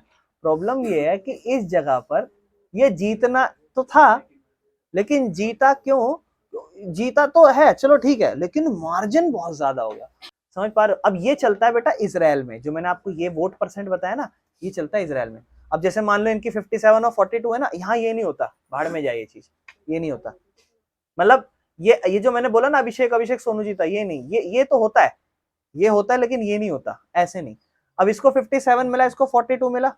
अब 57 के हिसाब से जैसे मान लो हमारी कॉन्स्टिट्यूएंसीज में टोटल सीट है 20, तो कहेंगे कि 57% निकाल लो 20 का, और जितनी सीट आ रही है उतनी सीट अभिषेक को सोनू को दे दो, और अभिषेक को 42% निकाल लो 20 का, उसको उतनी सीट दे दो। ये चलता है इसराइल में। तो इस हिसाब से किसकी पार्टी को फायदा है यहाँ पे? यहाँ पे सोनू की पार्टी को फायदा है। समझ पा रहे हो? लेकिन ये यहाँ इंडिया में नहीं चलता। एटलीस्ट 2 सीट्स मिलती हैं स्टेट असेंबली में, वो ये रिकॉग्निशन है, ऐसे आप स्टेट पार्टी बन जाओगे। मतलब स्टेट पार्टी आपको दर्जा ऐसे मिल जाएगा। तो पहले आपको कभी खड़ा होना पड़ेगा, अपनी एक पार्टी बनानी पड़ेगी, वो कैसे बनेगी वो आपको देखना है। एटलीस्ट 2 सीट, तब आपको स्टेट असेंबली का दर्जा मिल जाएगा, ठीक है, उस वरना तब तक आप अपोजिशन भी नहीं बन सकते।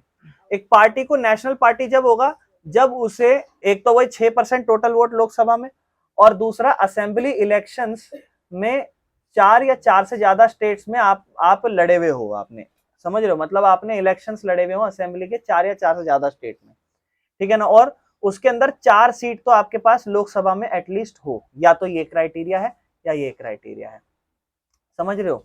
तो स्टेट और नेशनल पार्टी का थोड़ा सा खतरनाक क्राइटेरिया है। देखो अन्ना हजारे मूवमेंट के बारे में बता रहा था ना आपको, 2011 में चली थी, तो इंडिया के मतलब करप्शन के अगेंस्ट ये खड़े हुए थे उस टाइम पे। 4 स्टेट में आपको बताता हूँ आम आदमी पार्टी किससे बनी थी। देखो मैं आपको बताता हूँ, ध्यान से सुनना। आम आदमी पार्टी को नेशनल पार्टी का दर्जा कैसे मिला था। एक स्टेट में रिकॉग्नाइज स्टेट पार्टी बनना, मतलब किसी एक में रिकॉग्नाइज, मतलब एक स्टेट में तो पार्टी बनाना। तो आम आदमी पार्टी स्टेट पार्टी तो बन चुकी थी, कहाँ कहाँ पर, दिल्ली में भी बन चुकी थी और पंजाब में भी बन चुकी थी। इन दोनों राज्यों में आम आदमी पार्टी की सरकार बनी थी, इसलिए आम आदमी पार्टी एक स्टेट पार्टी तो बन गई थी, ठीक है ना। फिर गोवा में क्या हुआ था, गोवा में जब असेंबली इलेक्शन हुए थे तो उसमें उन्हें 6.77% वोट मिले थे। तो इलेक्शन कमीशन के अकॉर्डिंग किसी पार्टी को नेशनल पार्टी बनने के लिए अगर कोई पार्टी तीन राज्यों में नेशनल, अगर वो 3 राज्यों की स्टेट पार्टी हो तो उसे नेशनल पार्टी माना जाएगा। दिल्ली में तो स्टेट पार्टी थी, पंजाब में स्टेट पार्टी थी, और गोवा में उसका जो वोट शेयर था उसमें भी बनी, तो 3 राज्यों से वो नेशनल पार्टी बन गई थी, ठीक है ना। या तो भैया सिंपल सी बात है, लोकसभा के इलेक्शन हो रहे हैं, 4 सीट जीत जाओ लोकसभा के अंदर, राज्यसभा में नहीं, लोकसभा में 4 सीट जीत जाओ, दर्जा ले लो। या फिर 6% आपको चाहिए 4 या ज्यादा स्टेट में, ये 4 नहीं है, ये मेरे ख्याल से 3 है शायद, मतलब 4 ही होगा, पर 3 राज्यों में मिल गई थी आम आदमी पार्टी को, तो 3 राज्यों में मिलते ही उसे नेशनल पार्टी घोषित कर दिया था, ठीक है ना। कहाँ कहाँ पे, दिल्ली, पंजाब और गोवा में, ठीक है। तो आपको या तो भाई सिंपल है कि 6% का वोट 6% कम से कम वोट शेयर मिले आपको 4 या 4 से ज्यादा राज्यों में, ठीक है ना, और 4 सीट आप जीतो या फिर लोकसभा में। ये 2 क्राइटेरिया हैं कि अगर आपकी एटलीस्ट 6% टोटल वोट मिले आपको, ठीक है ना, या तो लोकसभा में मिल जाए या फिर असेंबली इलेक्शन में आपको 4 या 4 से ज्यादा स्टेट्स में इतना मिल जाए तो है, ठीक है ना। बाकी present number of national party की अगर हम बात करें 2023 के अकॉर्डिंग जो आपकी बुक में है, तो उसमें कहा गया है कि 6 रिकॉग्नाइज्ड नेशनल पार्टीज हैं, ठीक है, 6 रिकॉग्नाइज्ड नेशनल पार्टीज जो मल्टीपल स्टेट में कर सकती है इलेक्शन, जब पूरे देश का होगा तब भी वो लड़ेंगी। बाकी 2 टाइप की पार्टीज होती है, स्टेट और नेशनल। स्टेट पार्टी में वही 6% वोट या 2 सीट मिल जाए आपको लेजिस्लेटिव असेंबली, मतलब अपने राज्य के अंदर, तो आप स्टेट पार्टी बन जाओगे, और जैसे कि डीएमके तमिलनाडु में, टीएमसी वेस्ट बंगाल में।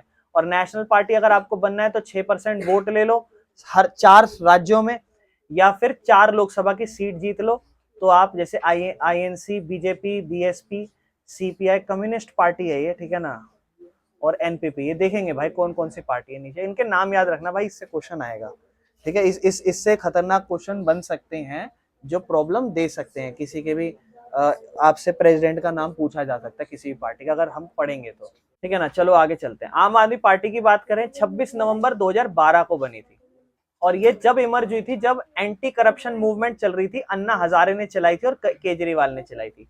आइडियोलॉजी हुआ क्या कि इसके बाद इन्होंने क्या कहते हैं आम आदमी पार्टी बना दी, इन्होंने नहीं, ठीक है। अकाउंटेबिलिटी की बात करें तो एक जिम्मेदार गवर्नमेंट थी, बड़े ही ट्रांसपेरेंट सिस्टम चला रही थी, अच्छी गवर्नेंस थी, तो लोगों ने सोचा कि चलो क्यों ना बनाया जाए। पॉलिटिकल ग्रोथ की बात करें, 1 साल जब ये बनी थी तो आम आदमी पार्टी सेकंड लार्जेस्ट पार्टी बन गई थी दिल्ली असेंबली इलेक्शन में। अगर आपको याद हो, मैंने बताया था 2014 या 13 के आसपास जब इलेक्शन, 14 में मेरे ख्याल से जब इलेक्शन हुए थे, तो 20 या 32 सीटें रह गई थी बीजेपी के पास। दिल्ली में 70 सीटों पे होता है, 35-36 सीटें चाहिए मेजोरिटी के लिए। बीजेपी भी मेजोरिटी नहीं ले पा रही थी और आम आदमी पार्टी भी नहीं ले पा रही थी, इनके पास 27-26 रह गई थी, और कांग्रेस के पास मान लो 10-15 ऐसे कुछ थी, 16-10-12 कुछ होंगी। तो सेकंड लार्जेस्ट पार्टी आम आदमी पार्टी है उस टाइम पे, और उसने दिल्ली गवर्नमेंट बनाई थी आईएनसी के साथ गठबंधन बना के, क्योंकि आईएनसी ने बोला चलो हमारे साथ मिलकर सरकार बना लो। लेकिन आम आदमी पार्टी जो है ना वो अपनी धीरे धीरे थर्ड मेजर फोर्स, अब ये तो चलो बाद की बात है, थर्ड मेजर फोर्स बन गई थी गुजरात में 2022 के गुजरात इलेक्शन के बाद, ठीक है ना। बाकी चलो फिर इसके बाद सेकंड पार्टी की बात करते हैं, बहुजन समाज पार्टी, बीएसपी। जानते हो बहुजन समाज पार्टी यूपी में बहुत फेमस है, मायावती, हाथी। बहुजन समाज पार्टी थी, ठीक है ना, ये 1984 में बनी थी। ये 1984 में बनी थी काशीराम के लीडरशिप के तहत। मकसद ये था कि ये बहुजन समाज को, यानी कि दलित, आदिवासी, ओबीसी, इन सबको रिप्रेजेंट करते थे, माइनॉरिटीज लोगों को। तो जो पार्टी थी वो अपनी पॉलिटिकल पावर और सोशल इक्वालिटी से डिसएडवांटेजेस ग्रुप जिनके साथ बुरा भला होता था उससे थोड़ी पावर, इनको चीजें कहीं ना कहीं बढ़िया बनी, ठीक है ना। इंस्पिरेशन इसमें ग्रेट रिफॉर्म जिन्होंने लाए वो उनके कुछ नाम है जिससे ये इंस्पिरेशन लेते हैं, ठीक है ना, वो आप नाम पढ़ लेना चारों, ठीक है। मेन मकसद यही था कि ये वेलफेयर के लिए, राइट्स के लिए, डिग्निटी के लिए और दलित और ओप्रेस्ड कम्युनिटीज के लिए लड़ाई लड़ते थे, स्टैंड करते थे जिनके साथ भी जाति के आधार पर भेदभाव हो रहा है, ठीक है ना। इसका मेन बेस उत्तर प्रदेश में ही है, लेकिन इसके इन्फ्लुएंस मध्य प्रदेश, छत्तीसगढ़, उत्तराखंड, दिल्ली और पंजाब में भी, आप जब जाओगे तो यहाँ से। और इन्होंने अपनी सरकार देखो उत्तर प्रदेश में बनाई भी थी several times with the help of alliances, और इन द 2019 लोकसभा में बीएसपी ने 3% वोट भी लिया था और 10 सीट जीती थी पार्लियामेंट के अंदर। पार्लियामेंट में 10 सीटें जीत चुकी है, सोचो बीएसपी, समझ रहे हो, खतरनाक चीज है। और बीएसपी एक स्ट्रॉन्ग नेशनल पार्टी बन चुकी है जो फोकस करती है दलित के ऊपर, लोअर कास्ट के ऊपर। और अब हम बात करते हैं बीजेपी के बारे में। बीजेपी को ज्यादातर लिंक किया जाता है आरएसएस से। आरएसएस जानते हो आप लोग आरएसएस क्या होती है? जब भी कभी पाकिस्तान में भी कभी बीजेपी का नाम होगा ना तो बीजेपी के साथ आरएसएस निकलेगा। तो आप कल पढ़ के आना व्हाट इज आरएसएस, मैं आपसे पूछूंगा कि आरएसएस है क्या, ठीक है ना।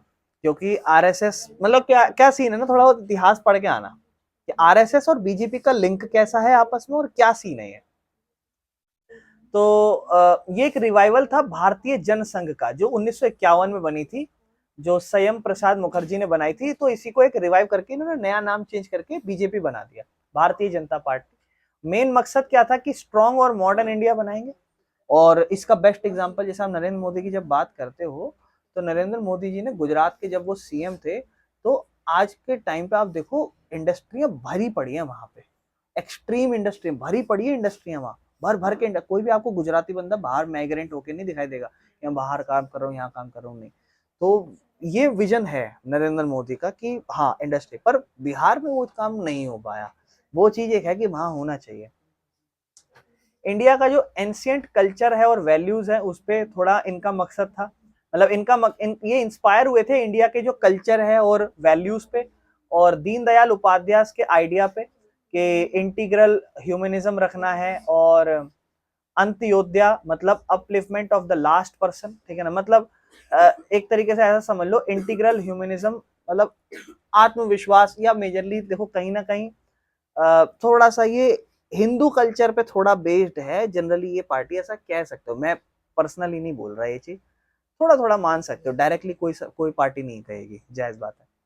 और कल्चरल नेशनलिज्म और हिंदुत्व में देखो वो वर्ड आ ही गया यहाँ पर प्रॉपरली कि ये विश्वास रखते हैं हिंदुत्व पे और एक culture of uniting force of India, है ना, उस चीज पे ध्यान देते हैं कि एक कल्चर है जहां पर हम इंडिया को यूनाइट कर रहे हैं एज अ एक मेन सेम कल्चर मान के बढ़ो आगे इस तरीके से, ठीक है ना। और ये चाहते हैं इन्होंने मेन मकसद क्या है, ये चाहते हैं कि जम्मू कश्मीर पूरा हो जाए इनका, ठीक है ना, मतलब वो जो थोड़ा सा हिस्सा पाकिस्तान और चाइना वो पूरा हो जाए। और सपोर्ट करते हैं यूनिफॉर्म सिविल कोड, मतलब कुछ लॉ जो हर सिटीजन्स के होते हैं, हर सिटीजन के लिए होते हैं, फर्क नहीं पड़ता क्या धर्म है क्या है, सबके लिए बराबर हो। और advocate a ban on religious conversion, ये चाहते हैं कि एक बैन लगा जाए रिलीजियस कन्वर्जन पर जो प्रेशर के थ्रू या इंसेंटिव के थ्रू दिया जाता है, यानी कि कहीं ना कहीं इनडायरेक्टली क्रिश्चियनिटी पे सवाल उठा दिया। क्योंकि कोई हिंदू से बहुत कम होते हैं जो लोग मेजरली कन्वर्ट होते हैं मुस्लिम से, या मुस्लिम से कोई बहुत मेजरली लोग होते हैं, बहुत कम लोग होते हैं जो कन्वर्ट होते हैं मुस्लिम पे। क्रिश्चियनिटी में एक अच्छी मात्रा कन्वर्ट होती है। तो बीजेपी की बात कर रहे थे, तो बीजेपी में पॉलिटिकल ग्रोथ पे बात करते हैं हम लोग, ठीक है। यहाँ हमने थोड़ा बहुत बीजेपी के बारे में जाना था। बीजेपी की जो पॉलिटिकल ग्रोथ है उसमें बीजेपी का बेस ना 1990s में बहुत ज़्यादा ग्रो हुआ था, मतलब लगातार ग्रो हुआ था 1990 में। और शुरुआत में ये सिर्फ नॉर्थ और वेस्ट और अर्बन एरिया शहरी इलाकों में था, लेकिन आज के टाइम पे तो ये साउथ और ईस्ट और नॉर्थ ईस्ट इलाकों में भी, इवन गांव के इलाकों में भी बहुत एक्सपेंड है बीजेपी की अगर बात करें। 1998 में as the leader of NDA national democratic alliance ये पावर में आई थी, मतलब बीजेपी अलायंस गठबंधन बना के पावर में आई थी कब, 1998 में। और लोकसभा 2019 की अगर हम बात करें, हालांकि अभी जो है 2024 का भी इलेक्शन आ चुका है, तो हो सकता है आपकी किताबों में 2024 की कहानी लिखी हो, लेकिन 2019 के लोकसभा इलेक्शन में बीजेपी ने 303 सीटें अकेली जीती थी और मेजोरिटी की करीबन 272 से ऊपर या उतनी चाहिए रहती है, और लार्जेस्ट पार्टी बनी थी इंडिया के अंदर। करंट स्टेटस की अगर हम बात करें तो बीजेपी अभी जो है इस टाइम पर इंडिया में जो है वो रूलिंग एनडीए गवर्नमेंट है सेंट्रल लेवल पे, ठीक है ना। इन शॉर्ट बीजेपी जो है ना इंडिया की सबसे बड़ी नेशनल पार्टी है और फोकस करती है नेशनलिज्म के ऊपर, कल्चरल यूनिटी के ऊपर और डेवलपमेंट के ऊपर, ठीक है। इसके बाद बेटा होती है मार्क्सिस्ट यानी कि communist party of India, CPI, ठीक है ना। और इसका फॉर्मेशन जो है ना वो 1964 में हुआ था after splitting from the communist party of India. CPI एक पार्टी थी, तो ये सीपीआई है मार्क्सिस्ट, मार्क्स क्या कहते हैं नक्सलवादी या मार्क्सिस्ट होते हैं ना वैसा। ये क्या कहते हैं मार्क्सिज्म यानी कि Leninism, a theory based on equality, socialism and welfare of workers and farmer. Lenin की कहीं ना कहीं बात हो रही है थोड़ी बहुत, तो ये कहीं ना कहीं थोड़ा रशिया से हो सकता है रिलेट कर रही हो, क्योंकि सोशलिज्म वर्ड आ रहा है। तो ये सोशलिज्म के लिए इकट्ठे होते हैं, मतलब सामाजिक इक्वालिटी रखना, सेक्युलरिज्म धर्म के आधार पर हर इंसान को बराबर रखना, और लोकतंत्र की चीज़ों को प्रमोट करना। बाकी ये इम्पीरियलिज्म यानी कि फॉरेन का डोमिनेशन जो होता है ना उसको अपोज करते हैं ये, और जो कम्युनलिज्म होता है रिलीजियस प्रैक्टिसेस उसको ये कहीं ना कहीं अपोज करते हैं। ये बिलीव करते हैं डेमोक्रेसी के बारे में, ठीक है ना।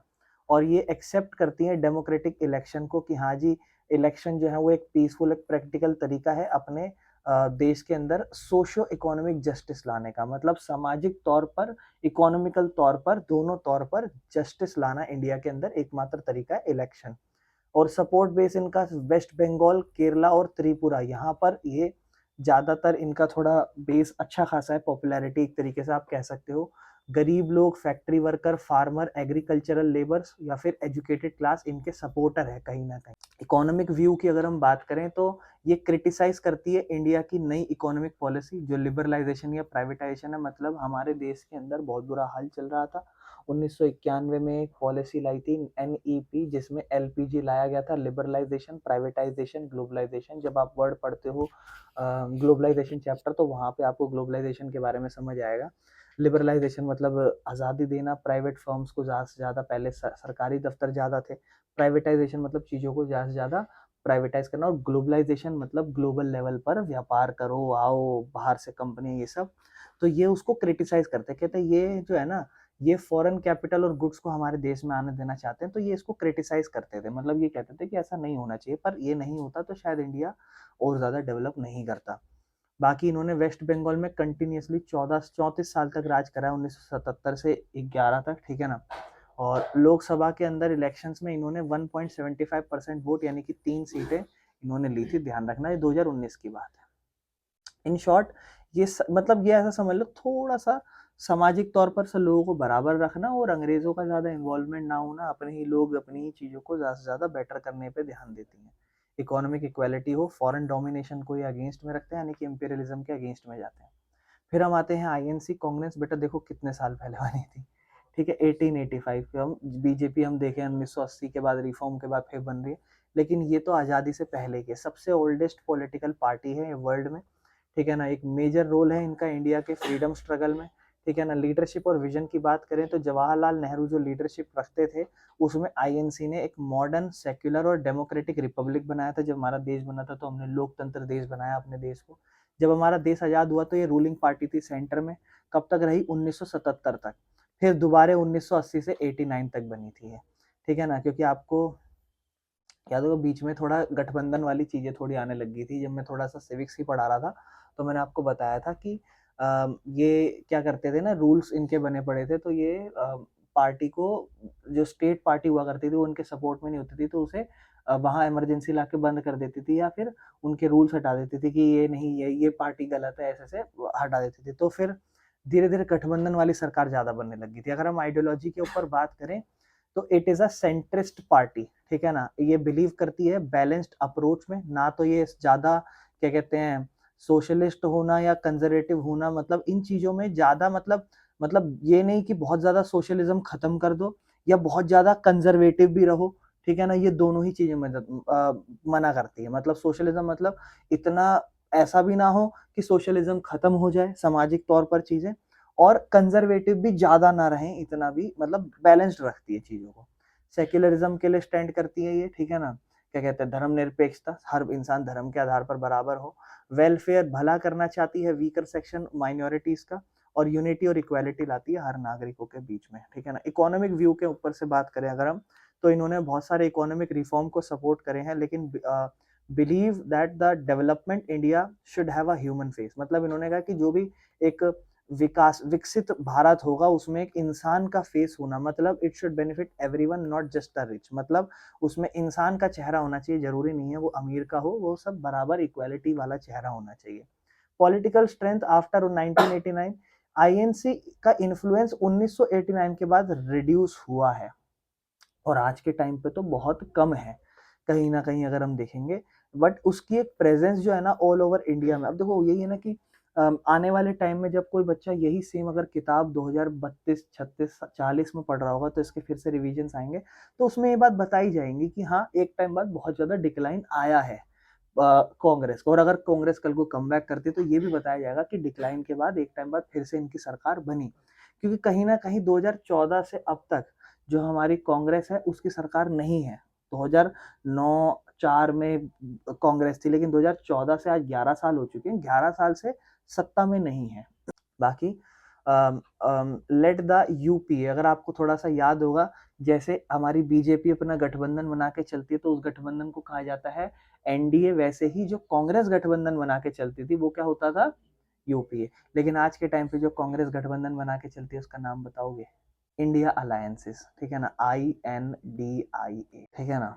ये INDIA अलायंसेस चलता है आज के टाइम पे कांग्रेस का। इसमें हर राज्य की सारी बड़ी बड़ी पार्टियां हैं, ठीक है ना। जैसे बिहार में सबसे अच्छी खासी बड़ी पार्टी जो एनडीए के अपोजिशन में है, कौन, तेजस्वी यादव, उसकी पार्टी जो है यानी कि RJD, that is a part of, ये तो तब भी थी, पहले भी थी, आरजेडी तो पहले भी थी, समझ रहे हो। हाँ 2004 से 19 तक थी, बाकी 2019 में इनको सिर्फ 19.5% वोट और 52 सीट मिली थी, ठीक है ना। ध्यान रखना, बहुत मतलब बुरा हाल था यूपीए का, ठीक है। इन शॉर्ट ये एक सेंट्रिस्ट सेक्युलर डेमोक्रेटिक पार्टी जिसका एम था कि हम ग्रोथ लाएंगे, सामाजिक तौर पे जस्टिस लाएंगे। 3-4 पॉइंट याद कर दोगे, 2-4 का तो लगभग सबके सेम ही है, हर कोई इस विकास लाने की कोशिश कर रहा है।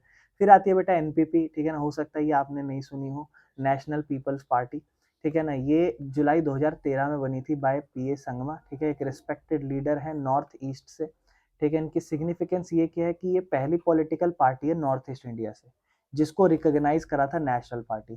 तो एक सवाल हो सकता है कि भाई पहली नॉर्थ ईस्ट पार्टी की सबसे बड़ी पार्टी जो ऐसी नेशनलिस्ट पार्टी हो, मतलब जो नेशनल पार्टी हो, वो कौन सी है नॉर्थ ईस्ट से, तो एनपीपी, नेशनल पीपल्स पार्टी। और इलेक्शन कमीशन के द्वारा इसको दर्जा मिला था कि ये नेशनल पार्टी है। आइडियोलॉजी और फिलोसफी में बात करें तो ये डाइवर्सिटी ऑफ इंडिया पे बिलीव रखते हैं कि भारत एक विविधता का देश है।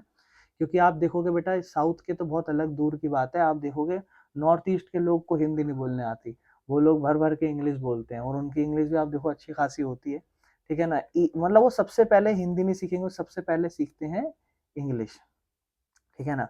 Each reason has its own unique development needs, ठीक है ना। मतलब हर एक अलग अलग इलाका उसको अपनी खुद की एक डेवलपमेंट जरूरतों की जरूरत है, मतलब जरूरत है हर एक एक डेवलपमेंट। क्योंकि आप देखो नॉर्थ ईस्ट, मैं सच बताऊं तो वैसे नॉर्थ ईस्ट अगर आप देखोगे तो वहां पर चीजें फिर भी बहुत अलग हैं, ठीक है ना। बाकी वही है कि इस पार्टी का क्या था, education of for all, employment generation करना और एम्पावरमेंट लाना हर सेक्शन ऑफ सोसाइटी में, खास करके जवान और महिलाओं के बीच में, ठीक है ना। और पॉलिटिकल स्ट्रेंथ का है, ये मेघालय में बनी थी, ध्यान रखना। और एक ग्रोइंग प्रेजेंस है across several north east state में, जैसे मणिपुर, अरुणाचल प्रदेश और नागालैंड में भी अच्छा खासा इन्फ्लुएंस है इस पार्टी का। बाकी 2019 के लोकसभा इलेक्शन में इनको 1 सीट मिली थी। बाकी एनपीपी रिप्रेजेंट करती है वॉइस ऑफ नॉर्थ ईस्ट और ये एजुकेशन, जॉब, बैलेंस डेवलपमेंट पे थोड़ा फोकस करती है, ठीक है। बाकी हम 6 रिकॉग्नाइज्ड पार्टी अब तक जितनी भी हम सारी पढ़ चुके हैं, ठीक है ना। बीजेपी, आईएनसी, बीएसपी, मार्क्सिस्ट मतलब कम्युनिस्ट पार्टी ऑफ इंडिया जो मार्क्सिस्ट पार्टी है, आम आदमी पार्टी और एनपीपी, ठीक है। और बस कुछ भी नहीं, चल रहे बेटा आगे चलते हैं। बाकी how a political party become a national party. अच्छा, ये वही चीज़ है जो मैं आपको ऑलरेडी बता चुका था, ठीक है ना। इसको मैंने एक्स्ट्रा में रख दिया था, तो मैं इसको थोड़ा एक्सप्लेन कर देता हूँ। एक पार्टी जो अगर इनमें से कोई सी भी कंडीशन ले तो वो बन सकती है। कंडीशन 1 क्या थी कि वोट शेयर प्लस सीट वाला रूल, मतलब जो पार्टी है उसको एटलीस्ट 6% टोटल वोट मिल जाए लोकसभा के इलेक्शन में, ठीक है ना।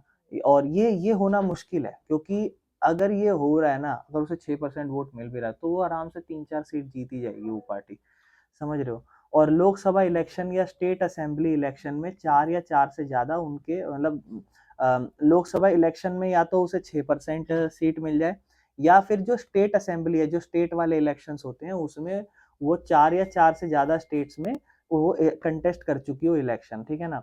और उसमें भी या तो वो एटलीस्ट 4 सीट जीते लोकसभा में, लोअर हाउस में, ठीक है ना। एग्जाम्पल, अगर एक पार्टी को 6% वोट मिल जाता है 4 स्टेट के अंदर, ठीक है ना, और 4 लोकसभा की वो सीट जीत गई तो वो एक नेशनल पार्टी बन जाएगी। या तो दूसरी फिर कंडीशन आ जाओ, ये तो एक पहली कंडीशन है। दूसरी कंडीशन की पार्टी जो है ना वो कम must win 2% of the total seat in the Lok Sabha, मतलब 11 सीट आउट ऑफ 543, और वो जो है ना वो एटलीस्ट 3 अलग अलग राज्यों से होनी चाहिए, ठीक है ना। तो मतलब 2%, क्योंकि 543 है, 543 का 2% निकालने की बात हो रही है, 1% 5.4 है, आप समझ जाओगे, तो 2% 11 के आसपास हो गया। तो दूसरी कंडीशन ये है कि भैया 2% सीटें जीत जाओ, यानी कि 11 सीटें जीत जाओ आप, ठीक है ना। और वो भी अलग अलग 3 राज्यों में होनी चाहिए, ठीक है, मतलब उसमें से भी 3 राज्यों से सीट होनी चाहिए, एक राज्य से, दूसरे से, फिर तीसरे से। अगर एक पार्टी 12 लोकसभा सीट जीत जाती है 3 या 3 से ज्यादा स्टेट से, तो वो नेशनल पार्टी बन जाएगी। या फिर तीसरा, रिकॉग्निशन। अभी मैंने एक और सवाल आप लोग के लिए लेकर आता हूँ उसको। कंडीशन 3, रिकॉग्निशन इन मल्टीपल स्टेट्स, उसे अलग अलग स्टेट से रिकॉग्निशन मिल जाए। अगर एक पॉलिटिकल पार्टी, पहली कंडीशन, दूसरी, तीसरी क्या है कि एक पॉलिटिकल पार्टी को स्टेट पार्टी तब रिकॉग्नाइज करा जाता है जब वो एटलीस्ट 4 डिफरेंट स्टेट्स में होती है ना। और वो ऑटोमेटिकली फिर अपने आप ही नेशनल पार्टी बन जाती है। जैसे एक पार्टी ऑलरेडी स्टेट पार्टी में है दिल्ली, पंजाब, हरियाणा और गुजरात में, तो वो एक नेशनल पार्टी बन जाती है। जैसे आम आदमी पार्टी 2023 में बन गई थी नेशनल पार्टी, और हरियाणा की बात कर दी चौथी, ठीक है ना। चलो, तो दो दो तरीके की पार्टी होती है, दोनों की कंडीशन है, ठीक है ना। और आम आदमी पार्टी, ये हम कल ऑलरेडी पढ़ लिए थे, अगर आप देखोगे तो। दिल्ली की बात कर लेते हैं, देखो चारों लिखा हुआ है वैसे इसमें। दिल्ली की अगर हम बात करें तो 2015 से सरकार चली रही है, पंजाब में 2022 में जीती, ठीक है ना। और गोवा में रिकॉग्नाइज करा था स्टेट पार्टी, क्योंकि उसको 6% वोट मिल गया था वहां पे, ठीक है ना। और गुजरात में 2022 के बाद असेंबली इलेक्शन हुआ था ना, तो उनको 13% वोट मिल गया था और 5 सीट मिल गई थी। तो आम आदमी पार्टी को 2023 से, क्योंकि उसको स्टेट पार्टी का दर्जा मिल गया था, क्योंकि वो 4 डिफरेंट स्टेट में कहीं ना कहीं उनको अच्छी खासी वोट मिल गई, क्योंकि 2 में तो उनकी पार्टी चल रही है, और तीसरी में भी उसे ठीक ठाक एक स्टेट पार्टी का दर्जा मिल गया था। स्टेट पार्टी का दर्जा कब मिलेगा, जब 6% वोट मिल जाएंगे। और चौथा, गुजरात में आप 13% वोट ले गए, तो 4 स्टेट में आपको 6-6% वाला सीन तो कर लियो, तो इसका मतलब आपको स्टेट और पार्टी हो जाएगा। बाकी ये तृणमूल कांग्रेस, टीएमसी, किसकी है, ममता बनर्जी की है इस टाइम पर। ये बैकग्राउंड क्या है बेटा, all India Trinamool Congress, AITC, ठीक है ना।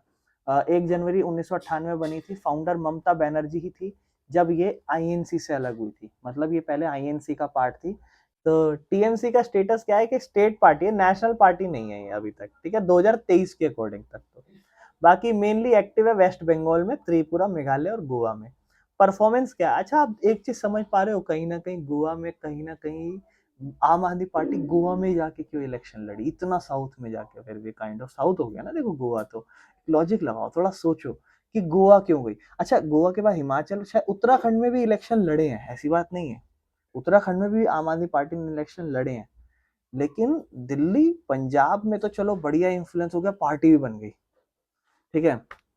और उसके बाद आप देखो, क्या कहते हैं, गोवा में जाके वो इलेक्शन लड़ रहे हैं, गुजरात में भी चलो ठीक है, गोवा में क्यों, वोट परसेंट अच्छा खासा मिल सकता है, 6% का, अच्छा हो सकता है भाई, हर एक की स्ट्रेटेजी हो सकती है, ठीक है बेटा, चलो खैर।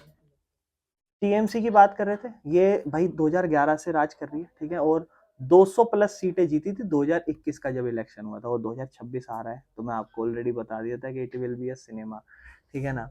क्योंकि पश्चिम बंगाल के बाहर अगर हम बात करें तो वोट शेयर इनका ज्यादा खास नहीं है, तो इसमें तो भैया 200 प्लस सीट अकेले ले रही है। सोचो एक पार्टी अपने राज्य में 200 प्लस सीटें ले रही है, तो क्राइटेरिया तो सारे क्रॉस हो जाने चाहिए, 13, 12, 4, लेकिन पॉइंट है कि एक राज्य से कुछ नहीं होगा ना, आपको 4 राज्यों में एटलीस्ट 6% से ज्यादा तो नहीं हो पा रहा वो।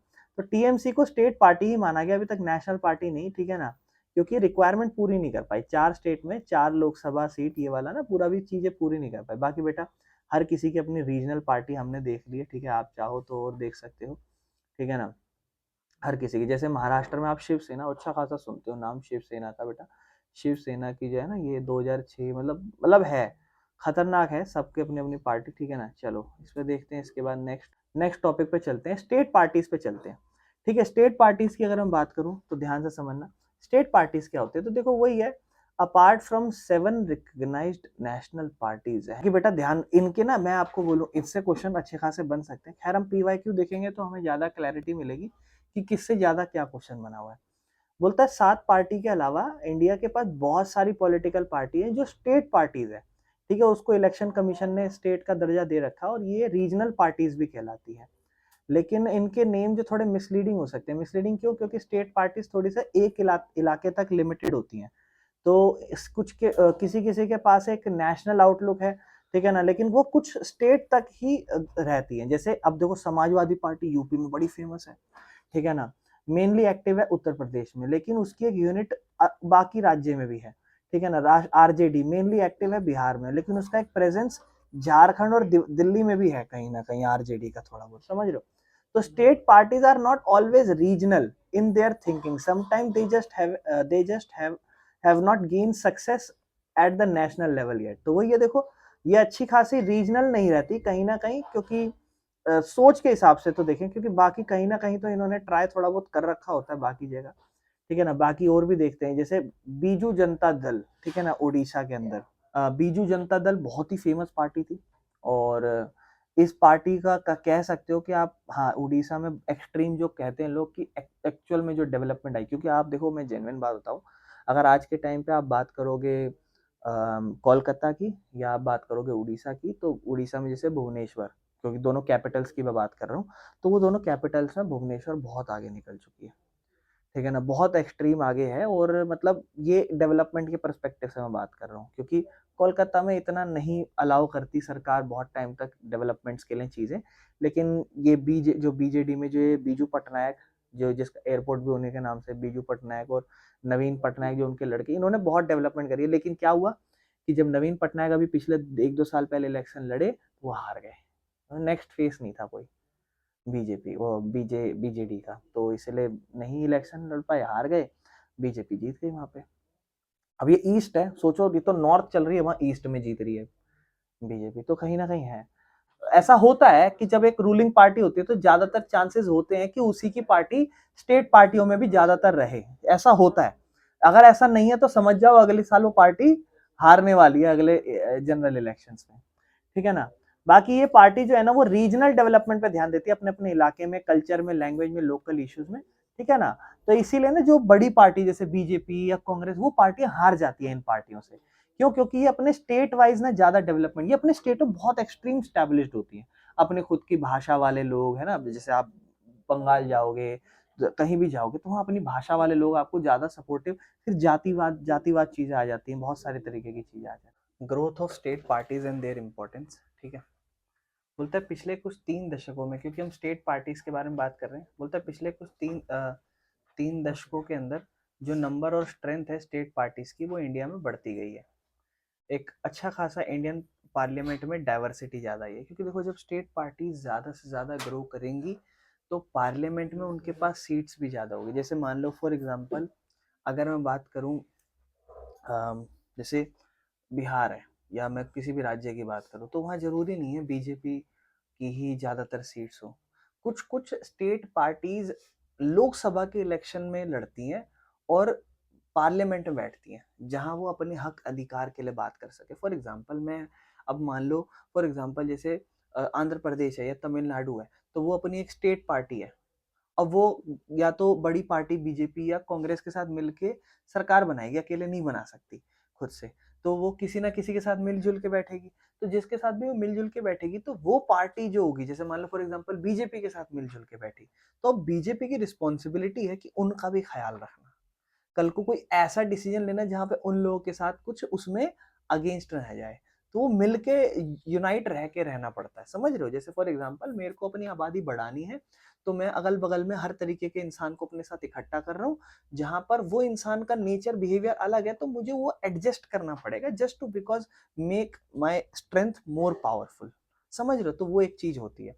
2014 से पहले कोई भी सिंगल पार्टी मेजोरिटी नहीं जीती थी लोकसभा में खुद से, सोचो, मतलब कोई भी सिंगल नेशनल पार्टी जो है ना वो खुद से लोकसभा नहीं जीती थी, इसीलिए नेशनल पार्टी जो है ना वो गठबंधन बनाती थी हमेशा, ठीक है ना। 1996 से तो हर स्टेट पार्टी जो है ना उसको कुछ कुछ टाइम बाद नेशनल कोalition गवर्नमेंट का पार्ट रहती ही थी, जैसे एनडीए, एनडीए बीजेपी के द्वारा लीड कर रही है, यूपीए कांग्रेस के द्वारा। अच्छा, यूपीए का मैंने आपको बताया था कि आज के टाइम पे कांग्रेस है, कांग्रेस का नया नया पार्टी का नाम क्या है जो गठबंधन बनाती है, इंडिया।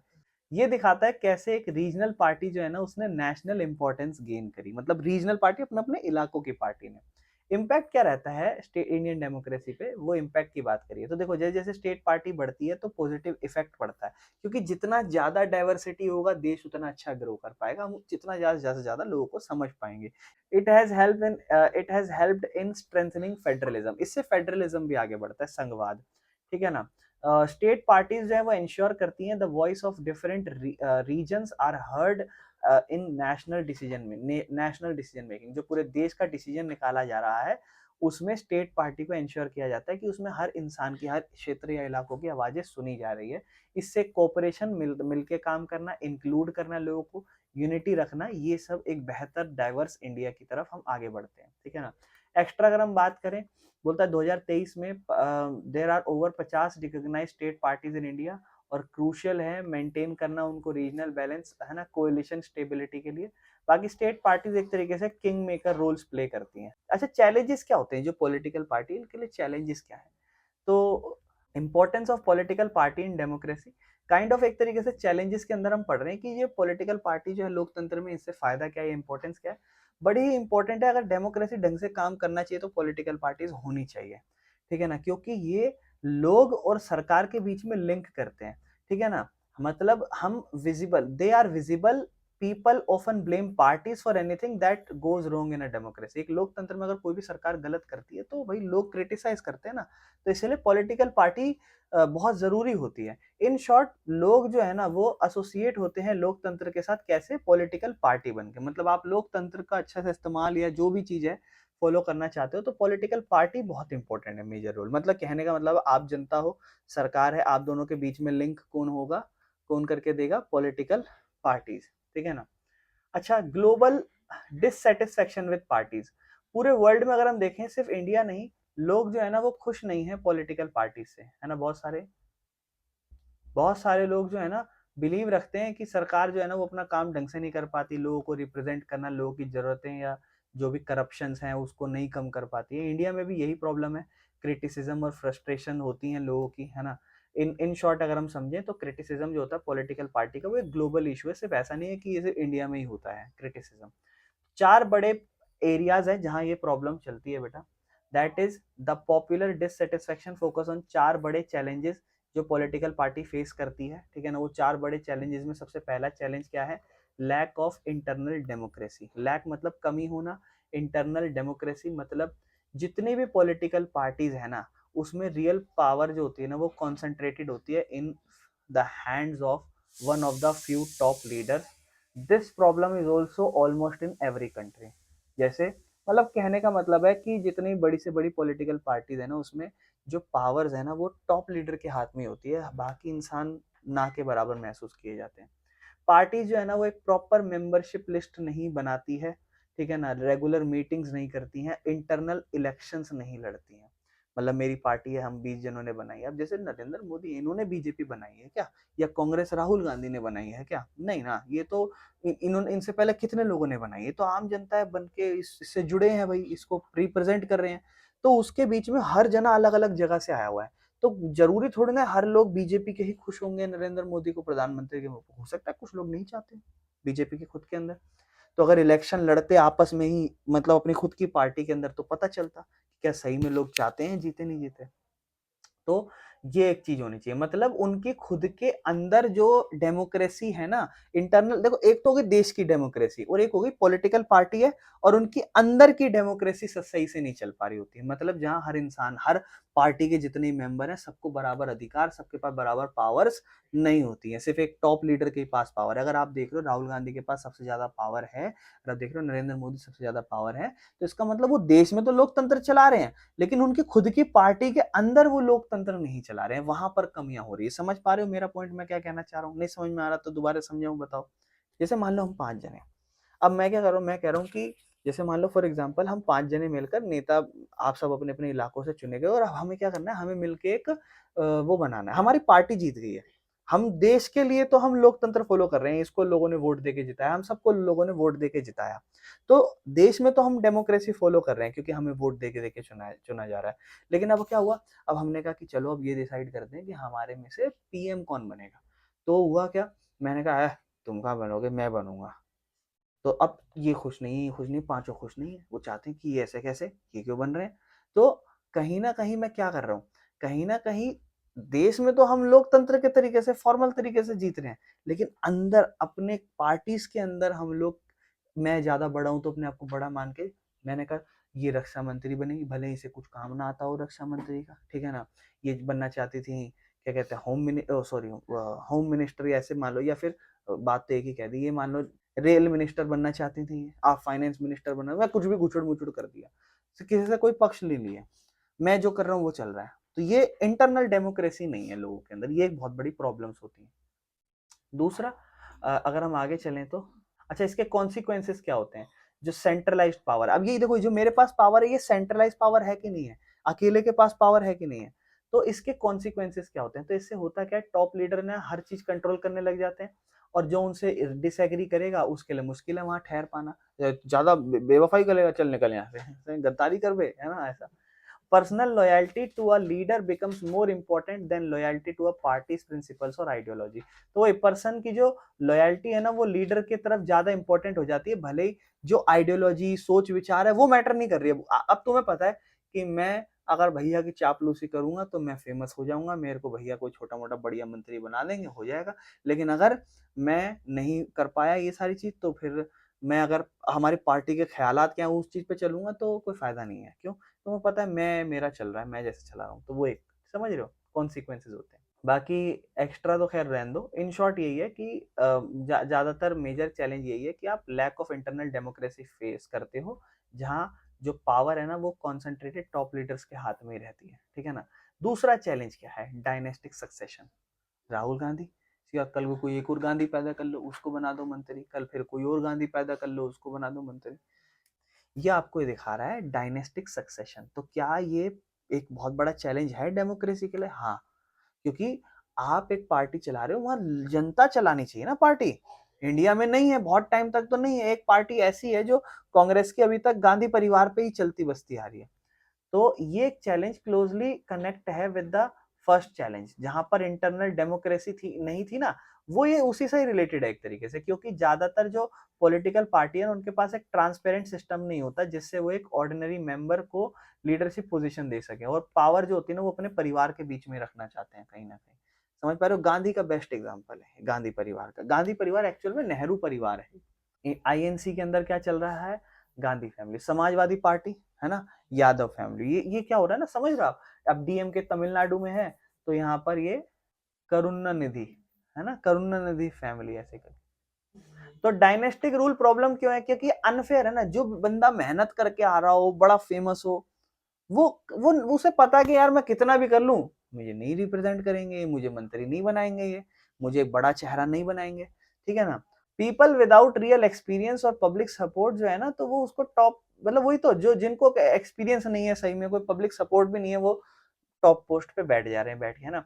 तो इससे क्या होता है ना, मेरिट बेस्ड लीडरशिप जो होती है ना वो कम हो जाती है ना, और फ्रेश आइडियाज नहीं आ पाते। ये जो प्रॉब्लम है इंडिया में नहीं है भैया, यूएसए और जापान में भी है, ठीक है ना। और तो बेटा तीसरा चैलेंज पढ़ते हैं। Role of money and muscle power, मतलब तीसरा सबसे बड़ा डेमोक्रेसी के लिए जो चैलेंज है पॉलिटिकल पार्टीज का, वो है increase use of money and muscle power. अच्छा देखो, ये चीज एक बहुत इंपॉर्टेंट है। जब भी कोई सरकार पावर में आती है, जब तक वो पावर में है तो वो अमीर बन जाती है, और जो पावर से हार जाती है वो गरीब बन जाती है। यानी कि इस टाइम पे आप कह सकते हो कि बीजेपी सबसे अमीर पार्टी होगी इस टाइम पे, सबसे ज्यादा पैसा उनके पास ही होगा। तो कभी कभी क्या करते हैं ना, स्पेशली जब इलेक्शन का टाइम आता है, तो सबसे बड़ा क्या ना, मनी और मसल पावर का यूज कर देते हैं। मतलब सरकार एक तरीके से डर्टी पॉलिटिक्स खेलती है जीतने के लिए। अच्छा, यही कि ये जो मसल पावर है इसका कैसे इस्तेमाल होता है मेरे भाई, तो पार्टीज नॉमिनेट करती है अमीर अमीर कैंडिडेट्स को जिनके पास अच्छा खासा पैसा है। तो बेटा कभी कभी बड़ी बड़ी कंपनियां है ना, अच्छा खासा पैसा डोनेट करती है सरकार को इन्फ्लुएंस करने में, उनके डिसीजंस को, जो फंड्स बहुत ज्यादा आता है भर भर के फ्री का। समटाइम्स पार्टी जो होती है ना, वो भी कैंडिडेट को सपोर्ट करती है जिसका क्रिमिनल बैकग्राउंड हो। तो ये सोचती है कि भैया इन्फ्लुएंस से डर होगा तो क्या ना क्या जीत जाए थोड़ा बहुत, ये भी बहुत सारी चीज। लेकिन ये खतरनाक है। खतरनाक क्यों है? क्योंकि इससे पावरफुल, अब सोचो ना कि कोई इंसान कितना भी अमीर हो वो जीत जाएगा, भले उसके अंदर अक्ल बिल्कुल भी ना हो, वो जीत जाएगा। अच्छा, ये वर्ल्ड वाइड प्रॉब्लम है बेटा, ये पैसों पैसों पैसों की तो वर्ल्ड वाइड प्रॉब्लम है, ठीक है ना। चौथा चैलेंज, अच्छा देखो, पहला कि इंटरनल डेमोक्रेसी बहुत बड़ी प्रॉब्लम है, दूसरा डायनेस्टी, तीसरा मसल पावर, पावर मतलब मनी पावर, और चौथा मीनिंगफुल चॉइसेस की कमी होना। मतलब चौथा चैलेंज ये है कि बहुत सारी जो पॉलिटिकल पार्टी ना आज के टाइम पे, वो ऑफर ही नहीं करती रियल अल्टरनेटिव्स टू वोटर्स। मतलब इन थ्योरी डेमोक्रेसी का मतलब यही होता है ना, कि आप आइडिया और पॉलिसीज के बीच में लोगों को चुनो कि ये इसके ये सोच विचार है, इसकी ये पॉलिसीज है, इसका ये सोच विचार है, इसकी ये पॉलिसी, किसको चुन रहे हो, यही तो होता है रियल डेमोक्रेसी का मतलब। लेकिन प्रैक्टिस जो है, प्रैक्टिकल लाइफ में या प्रैक्टिस जो है ना, उसमें मेजर पार्टी जो होती है ना, वो कहीं ना कहीं हर चीज सिमिलर ही दे रही है, ठीक है ना। एग्जाम्पल जैसे मान लो, ब्रिटेन के अंदर लेबर पार्टी और कंजर्वेटिव पार्टी है, वो एग्री करती है most major issues and differ only in minor details. मतलब वो ज्यादातर जो होते हैं ना इश्यूज, सबके सेम है, लेकिन थोड़ी सी डिटेल्स में फर्क है बस।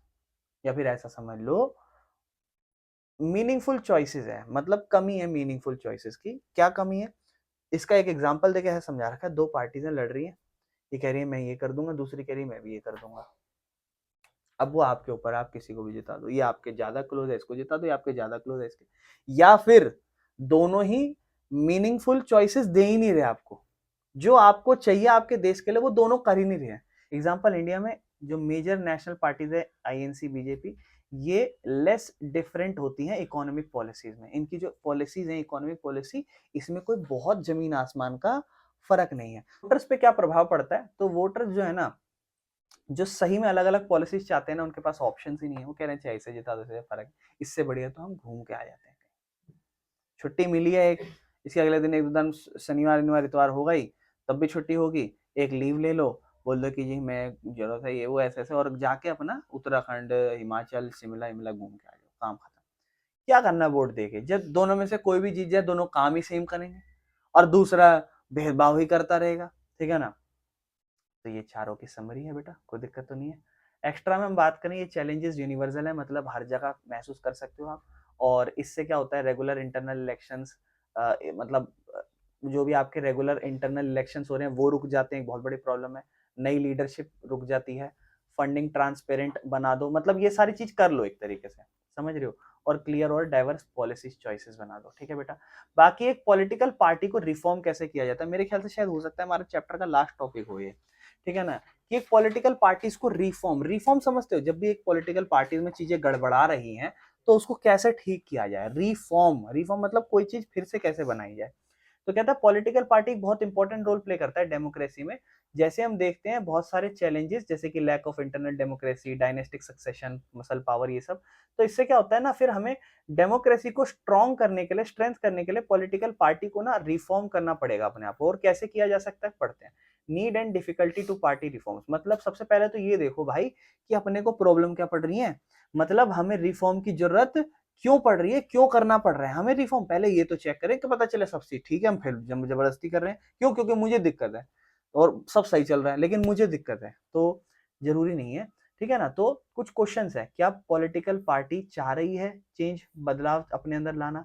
और बदलाव कभी कभी कब चाहेगी पार्टी, जब वो लगातार हार रही हो या कुछ चीजें हो, ठीक है ना। और what has stop them so far, क्या चीज उन्हें बहुत टाइम से रोकती आ रही है और किस चीज के लिए उन्हें फोर्स किया जा रहा है रिफॉर्म लाने के लिए। वो मन में सवाल आने चाहिए। तो सबसे पहले तो अपने अंदर ये महसूस करो, जब भी आप पढ़ो ये टॉपिक कि रिफॉर्म क्यों आना चाहिए, तो सबसे पहले ये पढ़ो कि रिफॉर्म की जरूरत क्यों है, चाह रहे हो आप कहीं ना कहीं। तो बोलता है even if people want reforms only the parties can make the final decision and if all parties resist to change it becomes hard to improve the system. मतलब अगर भाई चाहते हो रिफॉर्म तो करो, लेकिन अगर हर पार्टी के बंदे लगभग मेजोरिटी लोग कह रहे हैं कि मत करो मत करो चेंज मत करो मत करो, तो फिर मुश्किल हो जाएगा इंप्रूव करना। फिर तो मान लो सरकार डूबती जा रही है, क्योंकि लोग फिर इधर से उधर छोड़ के चले जाएंगे कहीं ना कहीं। दूसरा, पहला तो ये पता लगाओ कि आपको पॉलिटिकल रिफॉर्म जो आपकी पार्टी है उसके अंदर रिफॉर्म लाने की जरूरत क्यों है। अगर आपको लग रहा है कि हाँ जी जरूरत पता चल गई, तो या तो फिर legal reform bye constitution, supreme court and election commission. मतलब लीगल रिफॉर्म, कुछ रिफॉर्म ऐसे होते हैं जो लीगल होते हैं। अब देखो खुद से करना है तो कर लो, कोई सरकार थोड़ी ना बोल रही है आपको, या कोई सुप्रीम कोर्ट नहीं बोल रहा आपको, या कोई इलेक्शन कमीशन नहीं बोल रही है आपको। लेकिन कुछ कुछ ऐसे रिफॉर्म होते हैं जो सरकार लीगल्स होते हैं, जो आपको जुडिशरी बोलेगी कि भैया तुम अपने अंदर बदलाव लाओ, ये खराब चल रहा है तुम्हारे अंदर सिस्टम, यानी कि संविधान कानून बोलेगा, या सुप्रीम कोर्ट बोलेगा, इलेक्शन कमीशन। ठीक है ना। तो कुछ इंपॉर्टेंट स्टेप्स होते हैं, जैसे एक है एंटी डिफेक्शन लॉ, 52वां अमेंडमेंट है 1985 के अकॉर्डिंग, जहां पर बहुत सारे एमएलए और एमपी जब स्विच करते हैं पार्टी इलेक्शन जीतने के बाद पैसे या मिनिस्ट्रियल पोजीशन के लिए, तो इस चीज को रोकने के लिए कॉन्स्टिट्यूशन में थोड़े बदलाव लाए गए हैं कि अगर कोई भी इलेक्टेड एमएलए या एमपी चेंज करता है अपनी पार्टी को, तो अपनी सीट क्या कहते हैं उसको छोड़नी पड़ेगी उस लेजिस्लेचर में। तो एक कानून ला दिया इन्होंने कि भैया क्या करते हैं, जैसे एमएलए एमपी जीत गए तो क्या करते हैं, पार्टी स्विच कर देते थे। कांग्रेस से जीते, अपनी पार्टी को उठा के बीजेपी में जोड़ लेते थे। तो उन्होंने कहा कि छोड़ना है तू जा, कोई दिक्कत नहीं, तुझे अपनी सीट छोड़ के जानी पड़ेगी। ये वो अपने किसी और बंदे को जिताएंगे, इस पे दोबारा इलेक्शन होगा इस पर्टिकुलर सीट पे, बाय इलेक्शन कहलाता है वो। ठीक है ना। तो रिजल्ट क्या होगा, इससे ये जो लॉ है ना, इससे डिफेक्शंस होने कम हो जाएंगे। ठीक है ना। लेकिन इससे क्या होगा, it is also made internal dissent difficult, because MLA और एमपी को ना जो भी पार्टी की लीडरशिप डिसाइड कर रही है वो ही फॉलो, क्योंकि मजबूरन है। अगर वो खुद हट जाएगा तो फिर उसे पता है कि मेरे को अपनी पोस्ट छोड़ के जानी पड़ेगी, तो कहीं ना कहीं एक प्रॉब्लम भी है इंसान के लिए। उसको लग रहा है कि मेरी पूरी पार्टी सही में गलत काम कर रही है और मैं इसको छोड़ना चाहता हूँ, नहीं छोड़ सकता, क्योंकि मुझे फिर रिजाइन ही करना पड़ेगा। समझ रहे हो। बाकी दूसरा सुप्रीम कोर्ट का ऑर्डर होता है या कैंडिडेट की ट्रांसपेरेंसी, ऑन कैंडिडेट ट्रांसपेरेंसी। मतलब सुप्रीम कोर्ट ऑर्डर करती है कि every person contest election must file an affidavit. जब भी आप कभी नॉमिनेशन करने जाते हो, फॉर एग्जांपल आप मंत्री बनना चाहते हो, नेता बनना चाहते हो, एक जगह से खड़े हो रहे हो, तो आपको नॉमिनेशन फाइल डालनी पड़ती है। मतलब कि मैं यहाँ से मंत्री बनना चाहता हूँ, इलेक्शन लड़ना चाहता हूँ इस पर्टिकुलर पार्टी से, तो हम पार्टी की टिकट देंगे आपको, फिर आप जाके नॉमिनेशन करोगे, कुछ फीस भरोगे। तो मान लो आपको अपनी संपत्ति के बारे में बताना पड़ेगा, वहां पे बताना पड़ेगा आपने कितने कुत्तों की हत्या की है, जानवरों की, यानी कि क्रिमिनल केस आपका क्या है।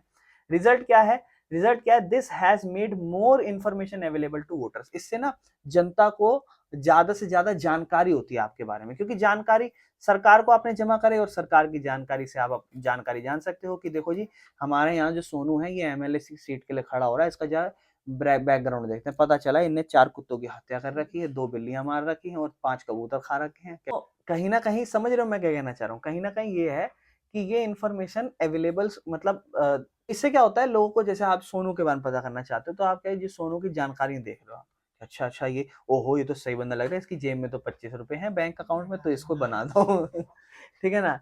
Election commission rule for party. तो इलेक्शन कमीशन के रूल क्या है पार्टीज के लिए, तो वही है कि भैया इलेक्शन कमीशन जो है ना वो हर पॉलिटिकल पार्टी को ये कहती है कि भैया आप टाइम टू टाइम अपने खुद के अंदर, पार्टी के अंदर, जो मैं बोल रहा था स्टार्टिंग में कि अपने खुद की पार्टी के अंदर क्या करते रहो, इलेक्शन करते रहो कि भैया आगे प्रधानमंत्री इसको बनाएंगे, उसके इलेक्शन लड़ते हैं, बताओ कौन किसको बनना चाहता है, वो चीज हो जाए। या annual income tax file submit करते रहो, मतलब बताते रहो भैया कितनी कमाई करके चल रहे हो तुम, कितनी नहीं। समझ रहे हो।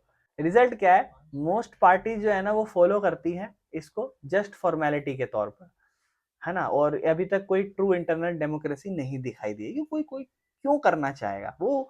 हालांकि इलेक्शन कमीशन बोल रही है कि भैया ऐसा कर लो बिल्कुल, मैं वरना धमकी वमकी दे रहा हूँ, पर क्या ही है, क्या ही दिक्कत है। समझ रहे हो बेटा, कोई दिक्कत तो नहीं है। और ऐसे कौन से रिफॉर्म है जो सजेस्टेड है, कहता है expert and citizen have also proposed, बहुत सारे तरीके जिससे आप पॉलिटिकल, मतलब ऐसे कुछ एक्सपर्ट्स हैं जिन्होंने कहा है कि और भी बहुत सारे तरीके हैं जिससे आप पॉलिटिकल पार्टीज में बदलाव ला सकते हैं।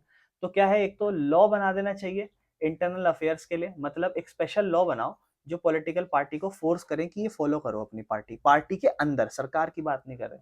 एक मेंबरशिप रजिस्टर रखवाओ, मतलब मेंबरशिप को रजिस्ट्रेशन कराओ कि भाई तुम ये रजिस्ट्रेशन के तहत एक रूल बनाओ, तुम इस पार्टी में रजिस्ट्रेशन करो, ठीक है ना। और अपना खुद का एक कानून फॉलो करो, ठीक है ना। और ओपन इलेक्शन करो टॉप पोस्ट के लिए, मतलब आप किसको सही में जो नरेंद्र मोदी को ही या सही में इस बार तुम नीतीश कुमार को ही सीएम बनाना चाहते हो, इस पे इलेक्शन लड़वाओ, ठीक है ना। एक इंडिपेंडेंट अथॉरिटी, आजाद अथॉरिटी बनाओ ताकि आप अपने खुद के अंदर के प्रॉब्लम दूर कर सको। गोल यही होगा कि इससे आपकी जो लोकतंत्र है ना वो और ट्रांसपेरेंट होगी, लोगों को आपकी पार्टी में पता चल पाएगा। लेकिन कोई क्यों ही चाहेगा ये चीज करना, क्यों? क्योंकि इससे आपकी कमजोरी दिख जाएगी ना सामने वाले को, कि हाँ देखो इसमें तो ये जो था ना इसका दिख रहा है, ये बंदा परेशान है, इसको हम खींच लेते हैं अपनी तरफ, ठीक है ना, समझ रहे हो। बाकी रिजर्वेशन फॉर वुमेन, लोगों का ये एक एडवाइस था जिसपे तो बदलाव करने की भी कोशिश करी है ना। 2023 के तहत आप पढ़ चुके हो पहले भी कि 33% सीटें जो है ना वो टिकट्स वुमेन कैंडिडेट को मिलने लग गई हैं, है ना। ये तो पढ़ रखा ऑलरेडी। बाकी गवर्नमेंट को भी फाइनेंशियल हेल्प देनी चाहिए पॉलिटिकल पार्टीज को, जिससे वो डिपेंडेंस जो है ना रिच डोनर से कम कर सके। अच्छा, ये एक बात कह दी गई है कि जो सरकार है, देश की सरकार जो कहीं ना कहीं एक पॉलिटिकल पार्टी ही बनी है, उसको कहीं ना कहीं लोगों को वो दूसरी पॉलिटिकल पार्टी को थोड़ा बहुत चंदा दे देना चाहिए, जिससे वो बड़े बड़े अमीर जो पार्टीज वाले हैं जो डोनेट करते हैं पैसा, उन पे ना निर्भर करें, ठीक है ना। किस किस में या तो कैश दे दे, है ना, या काइंड मतलब पेट्रोल, पेपर, टेलीफोन यूज, इन सब चीजें दे दे ताकि करप्शन थोड़ा रुक जाए, है ना, क्योंकि जो गलत कमाई खा रहे हैं वो रुक जाए, है ना। दूसरा, लिमिट ऑफ लीगल रिफॉर्म्स, ठीक है ना। जो लिमिट करें लीगल रिफॉर्म को, मतलब ये जो सजेशन है ये सुनने में तो अच्छा लग रहा है, बट अभी तक ये एक्सेप्ट नहीं किया हुआ किसी भी पार्टी ने, मोस्ट ऑफ द पार्टीज ने। Even if they are accepting, उनको केयरफुल रहना चाहिए।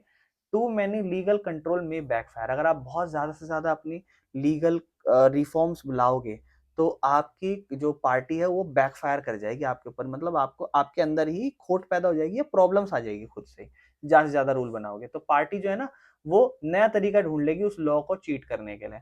और पार्टी जो है ना वो इजिली कोई कानून भी नहीं पास करेगी बिना कोई आजादी के या रिस्ट्रिक्शंस के, ठीक है ना। लॉ मदद कर सकते हैं बट रियल चेंजेस जो है ना उसको political will pay he depend करता है या पब्लिक प्रेशर पे। तो मतलब लॉ बदलाव तो ला सकते हो लेकिन खुद से पॉलिटिकल विल, उनकी खुद की इच्छाएं या पब्लिक का प्रेशर है उस पर डिपेंड करता है। तो जरूरी जबरदस्ती मत बांधो, ठीक है ना। अगला, नॉन लीगल तरीका जिससे आप रिफॉर्म ला सकते हो, तो एक इंपॉर्टेंट नॉन लीगल मेथड वही है पब्लिक प्रेशर। लोग ज्यादा से ज्यादा प्रेशर करें, कैसे? पिटीशन समझते हो? पिटीशन क्या होता है? PIL टाइप होता है।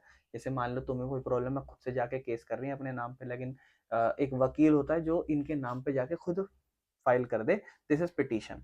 पिटीशन कर दो या कैंपेन चलाओ, बंद करो बीजेपी, तुम ये बंद करो, ऐसे से, ठीक है ना। या फिर पीसफुल प्रोटेस्ट चला लो, ठीक है ना। Example, movement demanding clean candidate for anti corruption.